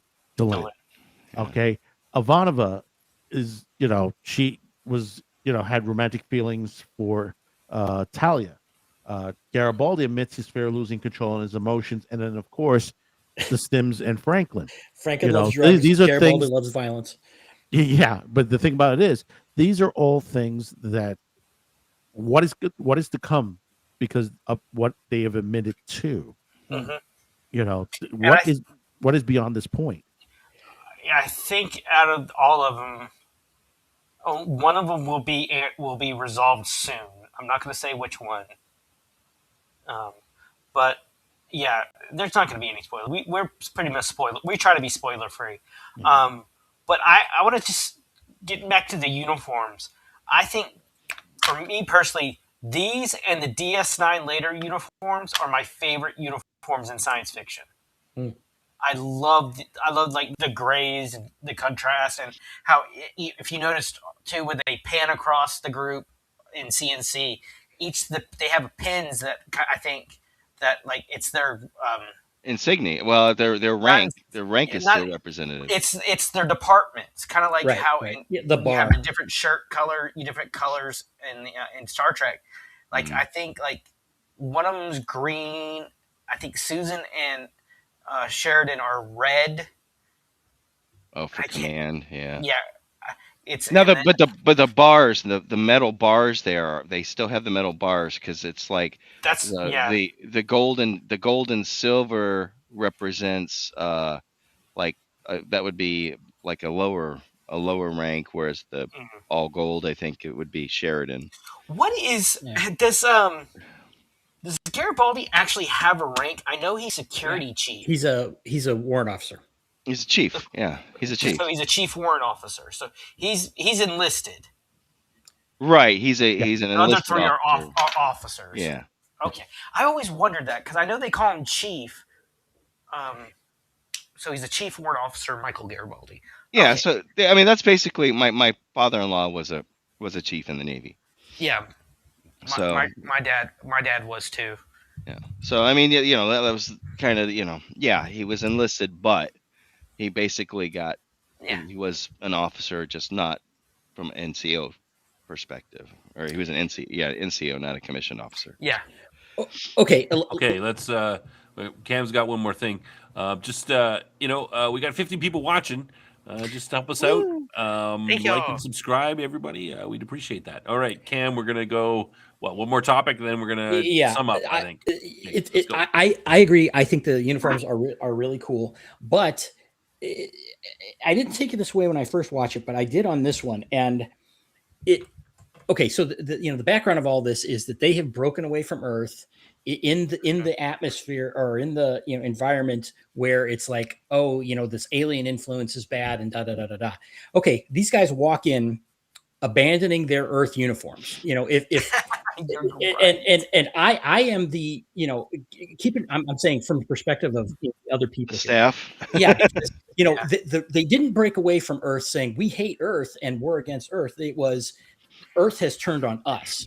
So I find that, and again, this gets back to the whole thing where Sheridan decided not to wear it, and I understand why he was saying it, but the signal that it's sending, I'm not sure is that good, because it's kind of playing into and again, Delenn and her ceremony and all these things, and I'm not saying I agree with it, but someone can easily make the argument. It's like, yeah, you are being co-opted by the Minbari. It's like, you're not for. That's an amazing point I didn't think about. You know what I'm saying?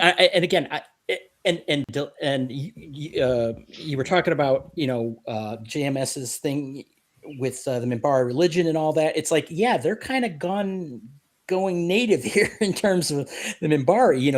You could easily make the argument that the Minbari have essentially taken over Babylon 5. They're the ones outside of the station now, holding it from Earth, the rightful administrators. So the captain is in love with the Minbari. Yes.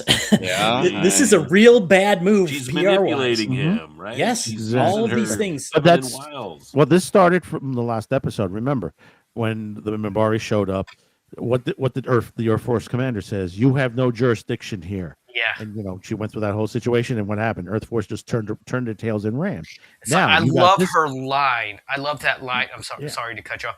You She know. has the perfect line. He's like, "There's only been one Earth commander that has stood up to a Minbari ship," and he says, "He's behind me. You are in front of me. Be somewhere else." And they hightail it out of there. Yep. Yeah. She's so badass in that moment. And now But you have the point. And even Boggs brings, Boggs and the other guy brings it up, and he says, we could have had this station. Oh yeah, if it wasn't for the freaking Minbari showing up to the situation, and that's pretty much the attitude's probably most likely back home is like, oh, they're having alien influence that's Okay, that's taking now- over Babylon 5. right now, think about Let me- when. Let me add, Sorry, go ahead. Go ahead. I want to reinforce what Cam said. It looks really bad. I mean, Sheridan says that no, like he's basically saying that when they quote break away from Earth, the reason that they break away is because Earth isn't acting. They're not following the Constitution. They're not doing things properly. So Right. what Sheridan is essentially saying is that no, we are the real representatives of Earth because we're following the rules that we agreed to. And these guys are the traitors because they're not following the Constitution. They're not doing this. Right. So by switching uniforms, he's directly going against that. He should be wearing the Earth uniforms and telling, no, you guys shouldn't wear those uniforms because you have betrayed what Earth stands for. Yeah. Yeah, And but they're going to keep on wearing the uniform, their uniforms because that's their regiment. They look real But cool. what about the other staff? I wonder. What about the other Right. staff on the CNC? Imagine what that says to them. It's like, oh crap, I did this because I thought we were standing for Earth, and now these guys are wearing some other uniform. It's like I didn't sign up for that. I'm loyal one of to the what best Earth is lines ever. supposed to be for. Yeah, but remember what Sheridan said previously when this whole thing started. It was like, anybody have a problem with this? They can leave now. And, Okay, and I'm he saying said he's at the giving them end of it reasons to also, second guess he it. said that if anybody still had any problem at the end of this, they can head for Earth. Right, but now this comes after that, and Mhm. and not only the staff here. Now imagine the other guys that are running around and have gone against Earth, but against Clark, I should say, and are loyal to Earth. And it's like, oh, and Babylon 5's are wait a minute, what do you mean they're not wearing Earth uniforms anymore? It's like this is. Maybe that would cause some of them to go, whoa. I didn't sign up to be a Minbari, to join with the Minbari against Earth. This could easily be played It could be twisted. against them. Yeah, it's a huge PR blunder. Yes. Yeah. And I agree with Cam. And now I think that now Sheridan's symbolically not wearing his Earth uniform because I could buy that, and him not wearing it because he can say, listen, the Earth this uniform has been desecrated because of what Earth has done, and I'm not going to put it back on until we've defeated the enemy and Earth is back and the proper constitution and principles of humans. That's sure I can buy that, and that's something to strive for. Like that gives people a visual symbol, and they can go, yeah, one day it's going to happen. And he's going to put that back on. He can wear it with pride again. But this is going totally to get different. back to Earth, obviously. Well, what ramifications are first going time to he be? sees Londo. If they resolve this, what ramifications are going to be afterwards? But you got to remember, as far as the crew goes, you have the regular Babylon 5 crew, but you also have some of the crew from the Churchill that survived the battle that are aboard now. Yeah. And and they had belief, in the commander on, Captain Hoshi. She died crashing that ship into the other one, and basically, they made home for that crew that's in there. So they're basically, you do have a group of people aboard Babylon 5 that are with the captain at this point. Yeah. Okay, but imagine let's very briefly. Let's say there's a civil war in the United States, and each side says no, we're representing the Constitution, and then your side says, oh, we're getting rid of the American flag. We're flying someone else's flag now, and we're changing our uniforms. And you see what I'm saying? And oh, look, we're joining with these foreigners. Symbols are powerful. Yeah, this you're right about it, but you got to remember, Clark has dissolved the Senate. He has ripped apart the pretty much the Constitution on which is Earth. why Sheridan But they- should be wearing the Earth And uniforms well, no, and the saying thing about he it is- represents Earth. But They even add- yeah, but you got to remember, all the colonies, all the Earth colonies have gone against Earth.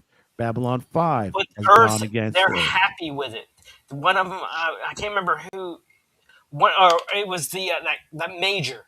Yeah. Major. Yeah, we know Earth's happy. Like No, Yeah, but my point is, sorry, go. My point I'm trying to make is the civilians, they're happy. Clark, the major has even said that people they don't notice any difference on Earth. Their crime is down. People have welcomed martial law. Right. Yeah, but I think that's a spin. And That's that has media happened spin. in our history. that was before Mars got bombed too. Yeah, But and you anyway, got to remember, that's not really germane to what's going on in Babylon 5 and what he's trying to, Right. Cam, not go there ahead. I yet, think he's Seven. sending a bad. Okay, He's but sending a bad message. Okay, but the point is, if you're rebelling against this illegitimate government, it does not behoove you to give a PR win to people that would allow him to solidify his support back home, and that's exactly what this could do. They changed their Yes, uniforms. exactly. out, yeah. You want to keep the symbols. You saying I'm the true Earth. Yes. That you keep those symbols, and you say, hey, those guys should change because yeah, we're but the you got to right remember ones. now, what are the symbols now? Remember that poster that's in the background? Traitors can't hide. Yeah. This is what That the doesn't- Earth right now. This is what I don't Earth see how has that matters. No, it does, because basically you have Earth right now has gone to the dark side. Right. There is no people are saying, hey, yeah, there's no crime here, everything's fine. Which is on there. why you but you keep got the symbols shock of Earth and say you are the true but you got followers of shock what. troops on the streets of Yeah, Earth, but that not the doesn't- police. Shock troops. Do you No, I understand? You have the understand. military. That doesn't have anything to do. What does that? People welcome that. People will welcome That that. doesn't That's have what anything I to do with said a Babylon minute 5 ago, and the symbols. Madman. They welcomed it. Yes. And how many times in history have you seen that? We've What seen does that have that to in do with the Italy. symbols We've seen that of in what- France. Okay. We've seen that in Germany. We've seen that in Russia. You're getting into the weeds here now, Madman. That has I nothing to agree. do with what symbols Sheridan should adopt. But the thing push about his it is, agenda. you have like, for example, in France, you have the revolution, the French, the French were with the French underground. Yeah. Yes, they put themselves to the point against their own government just to free their own government.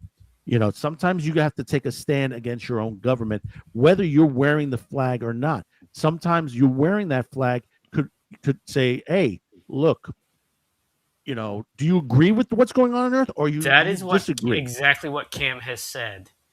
Cam But has the thing said, about it is, them wearing those uniforms, those new uniforms, puts them to the point and says, "Listen, we're making a stand. We're independent.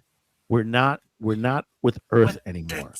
It's not the point that they have they were trying to make when they But they were trying to changed. restore the Yeah, I know, but it's Constitution. changed at this point. They're independent. Remember that. Okay, they're Not not by Earth Force. choice. Not, of course. Yeah, not they said by they choice. were forced to, and were they didn't forced, say they never said well, actually what Sheridan said was until Clark is removed, and meaning that they are their goal isn't to be independence. They've been forced into independence Mhm. as a means of restoring the proper Earth order. restoring and- the Republic. And Yes. and by abandoning Yeah. that uniform, it's not helping their case. And you were talking about the traitor thing. Now everyone on Earth can say, "Look at those guys; they're traitors. They've abandoned their uniform." The captain's in love with a Mambari. He's wearing a Mambari uniform that they gave him. Yeah, Blah blah blah. bad Like, it's PR. just Yeah. bad PR. Big time. I mean, from It looks like, cool though. Yeah, Cool from uniform. an audience point Awesome. of view, it looks cool, but from like a story, like from a Well, PR point of view, it's not a good look. We're on board as the audience, though, right? We're on the Mimbari Babylon 5 train. We're Yeah. so it's playing to us just fine. But that's why I said this is a devil's advocate argument. For And it's an for argument. in I universe. Of course, never I thought didn't of. know that. I was surprised when they did that. I'm like, what? And are they going to wear a different uniform than the rest of the crew? That's not a good look. That was the first thought that I said. I said, That's going to be "Oh, different. that's where giving that everybody- uniform comes is from." Everybody getting a new crew uniform? Maybe I could buy that. Right? This is the new uniform we're going to wear until we restore Earth. Like if they give it to everybody, maybe that's okay. Maybe, but Everyone else is looking. All the juniors are looking at him, going, "What? Yeah. Are we in a different army now?" That's Not and good. that's the big question: is everybody else going to be wearing one of these uniforms now? Well, we'll see. I mean, we'll see. that's Yeah, the you question. guys know me, Jeff, and I don't. Next But time. Yeah, we don't know because to me, Yeah, but- I thought this was the uniform of the Army of Light. It would kind Yeah. of be the equivalent of These guys never heard of the Army of Light. right. They have no idea who the Army of Light is. So. And Well, they've no, asked a this is- lot of them. You know, but like I said, this is a transitional episode. The next Mhm. it's 11, 12, 13 are transitional episodes. What we're seeing here with the new uniforms is the beginning of the turning back into the Shadow War. That's Yeah. where we're at right now. We're leaving the Civil War for now, temporarily, and returning back to the Shadow War, and then we'll return. That's why we're going to have like Snob said, we're going to have a split break in season 4 because one story ends and another story continues. That's the way. Okay, well, we're JMS gonna works. we're see if you know what? Dylan's ahead. fashion choices work in the future. I guess. Okay, but Yes. let me bring up a point in terms of storytelling.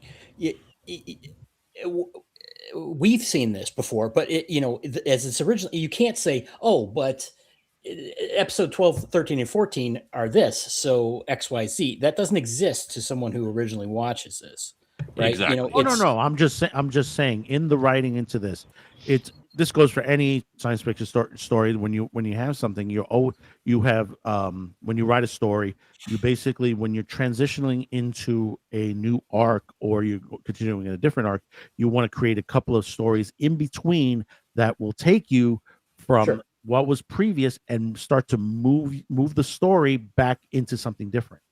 Sure. And that's Yeah, what. and I understand, Madman. You're probably making. making the point that the change of the uniforms is signaling to the audience that we are moving into a different phase or era, and that's fine. I understand why they do that within the thing, but I'm looking at it specifically from the military aspect and that kind of stuff.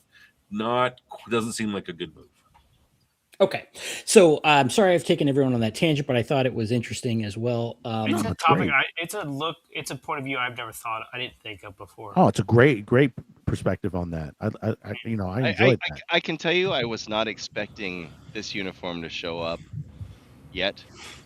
Well, the audience hasn't been leaving, so maybe they find it interesting too. Yeah, When I first watched this 18 in people, so 1990s, thank you, I was shocked with the uniform change. yeah. I mean, it You know, was back kind in of like 1990. I when had I seen the first- uniform because I have the Sheridan figure, and I'm like, okay, that's different. That doesn't look like his uniform. Right. And I'm like, maybe that's the Army of Light uniform. That's kind of the conclusion I came to because I knew that they were part of the Army of Light, right? Yeah. But Oh.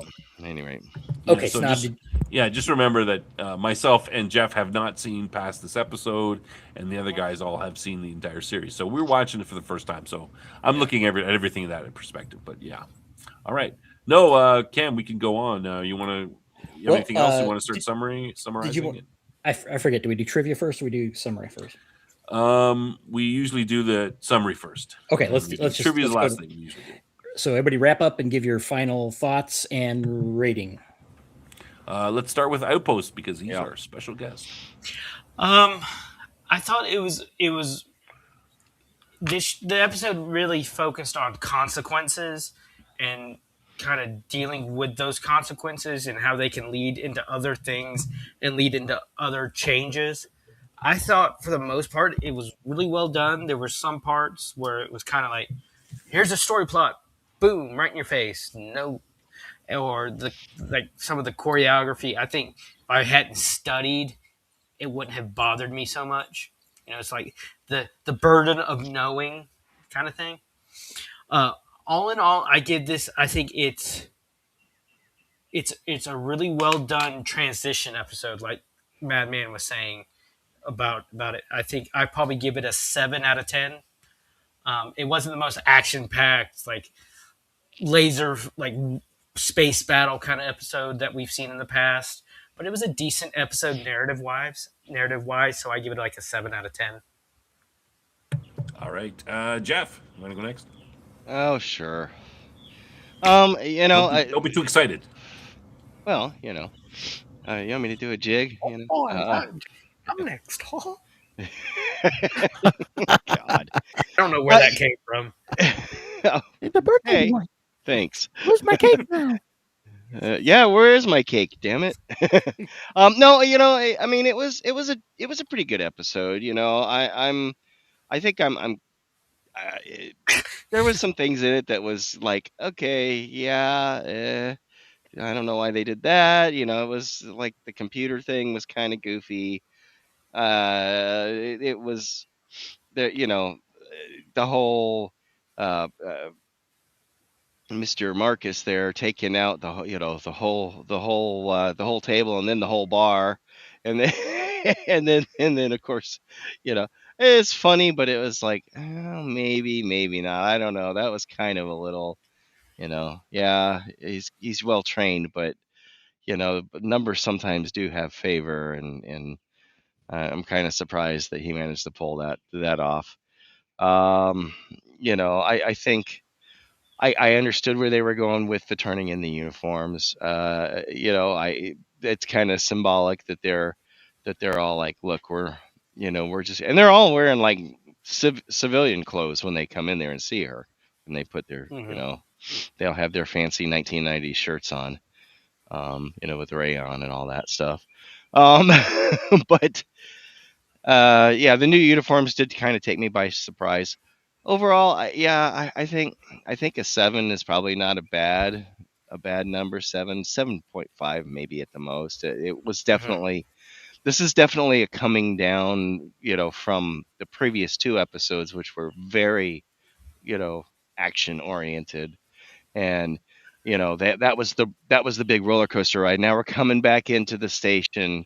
We're coming back into, to get off the roller coaster ride, and I know we're gonna run to another one at some point, but but this part Yeah. of the ride is over. We've kind of slowed down, and we're coasting in now, so that we can get ready for the next thrill. So that's where I'm at. All right, Madman. Yeah, as I said before, this is a transitional episode. Um, I give it about an 8 out of 10 on this one. Excellent parts from Londo and Delenn for their postings onto this, and a little bit on Marcus as well. We're starting to learn a little bit more, and there's, of course, foreshadowing, of course, with the characters in this episode itself. It's things to come, as they say, as the movie once said, the things to come, and what we're going to expect next on this on this in this season, because anything can happen, Yeah. including All right, next week's episode. no spoilers. Cam, go ahead. I think this was. I'm going to give it a 7. I agree with Outpost Nerd. I think it was about a 5 in execution, but a 9 in concept. So, Yeah. it was, the problems we discussed. But it did have these gems that we talked about, with, Lanier and Londo.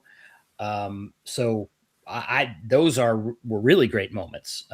But, just kind of uneven, but not bad. I mean, overall, it was still a good episode. We've outlined everything. Lanier and Londo, very well done.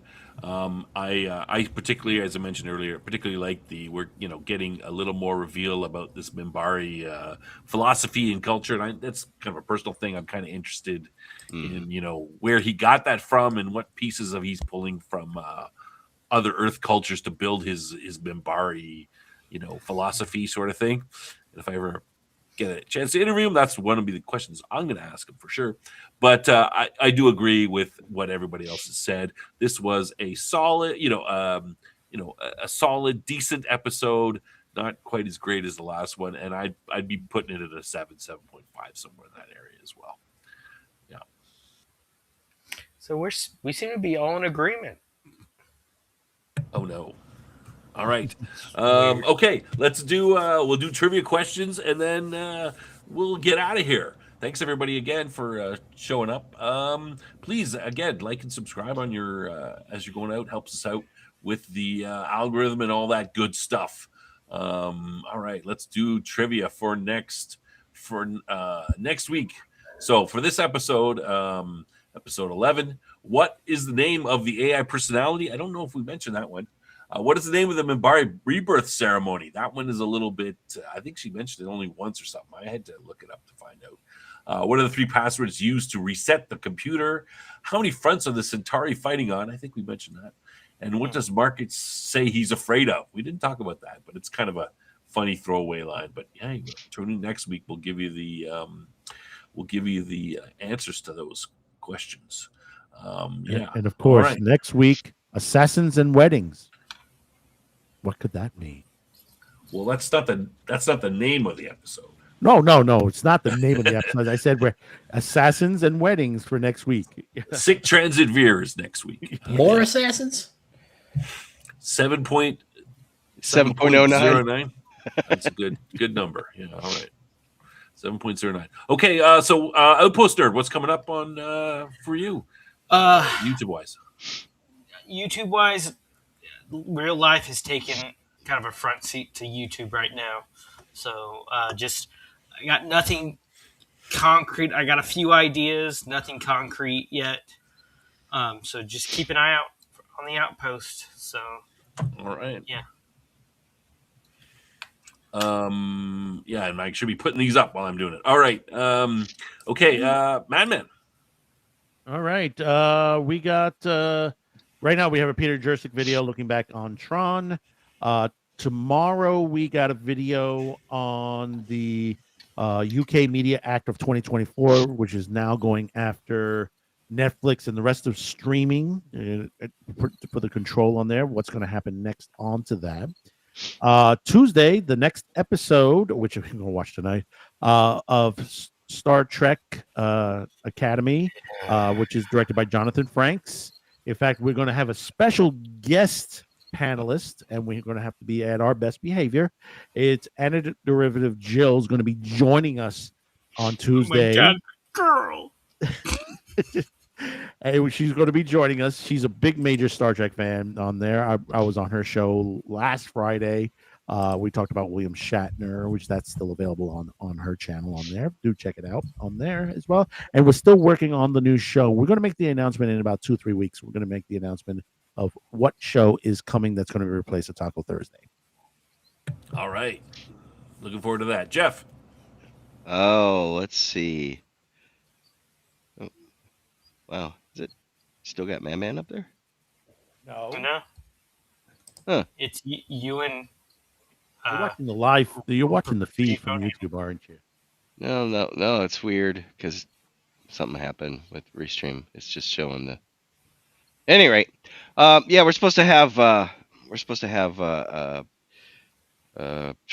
look, you threw me off because I'm still looking at Madman's thing in Restream. We're supposed to have Agile Monk on this Sunday. He's got a new campaign setting coming out that's going to be kind of OSR based. So we're going to talk to him. And then I've got another video that I've got to do some editing on that I'm going to get out hopefully in the next couple of days. If anybody missed our last episode, we talked to Double D from Diversity and Dragons. That was a fun episode, I think, wasn't it, Cam? Yes. I thought it was great. He's a great guy. And then Monday, I've got a game. I'm running a Shadow Dark game. That'll be on my channel as well as several of the other guys' channels that are in the game. So that's what's coming up for the next foreseeable future. And we already have a guest book for the following Sunday, too. So more details next week. Coolio. Cam, what do you got? Look, it's not see-through now. I turned off my green screen. Just a brief note. Jason had a show today, Sci-Fi for Me, one of our founding panelists, that, he's got a lot going on and was going to be taking a break from that, the regular shows on his channel. So we wish he and Mindy and their whole family well. In terms of what's coming up, I just go where I'm told, which is, as Jeff mentioned on Sunday, the Bad News Bards. And then, of course, we have Top Lofty Lounge on Sunday at 11 p.m. Eastern, which we're doing something that I'm sure you'll talk about. And that's about it. You know what we're doing? We're doing the weapons of Star Trek. You're going to explain to us how they all work. I think it was the technology of Star Trek, and Technology, specifically because PB was roasting me in error, I might add, regarding transporters and replicators. Are you the same person you were when you entered the transporter? That is part of We the will discussion. discuss that. Yes. Oh, come on, Snob, use the new one. No, it's not ready. So so that's Madman made a new opening for the Top Lofty show, and no, I'm gonna save it for a reveal for later. You said you're gonna tweak it a little bit, so I gotta tweak it. Yeah, I still got perfect. Yeah, we'll show it when it's perfect. So of course, we've got the Top Lofty Lounge this Sunday, where, as I said, Cam's gonna talk about the various technologies, and I'm gonna have to do some research to learn about it. And we'll talk about that. And then, and of course, this show next week, which we mentioned, Sick Transit Veer, episode 12. So we'll see what's going on with that one. And it's about, what did you say, assassins and weddings? Assassins and weddings. Maybe somebody's getting married. Maybe I'll watch that tonight. I'm not allowed to watch until after the show. I can't watch look ahead, but we'll do that. And hopefully I think that's about all that's coming on. We got to talk about our next movie night in a couple weeks. I'm wondering if we should do Amazon Women on the Moon. Should that be one of our? What do you think, Cam? Better than Zardoz. Zardov. Maybe we should put those two against each other. Who knows? We'll see. Good to see everybody in the chat. Thanks for showing up. We had about 15 to 18 at our highest. So that's great. We appreciate that. Again, if you can like and subscribe on the way out, that really helps us out. Appreciate that. Subscribe to all of our channels, yeah. Mm-hmm. Also, if you're walking out and you want to give a little thanks, a little coffee money, at the bottom there's a thanks button after this show goes off the air. Yeah, all right. So we appreciate all that, and it helps out. All the money goes back into the show. To keep hookers and blow to keep Cam happy. The only one that didn't laugh was Cam. Yeah, that's why it's funny, because that would probably never happen. But anyway, okay, that's it for the show. Thanks everybody. We'll see you next week. Good night, everyone. Guys, later. Adios. Auf Wiedersehen. Good evening. Ambassador Rolando Molari here from Babylon 5. Please join me on the Babylon 5 retrospective on Science Fiction Snob, Wednesdays at 10 p.m. Central. Yes? Have I ever told you you're very cute for a Mambari?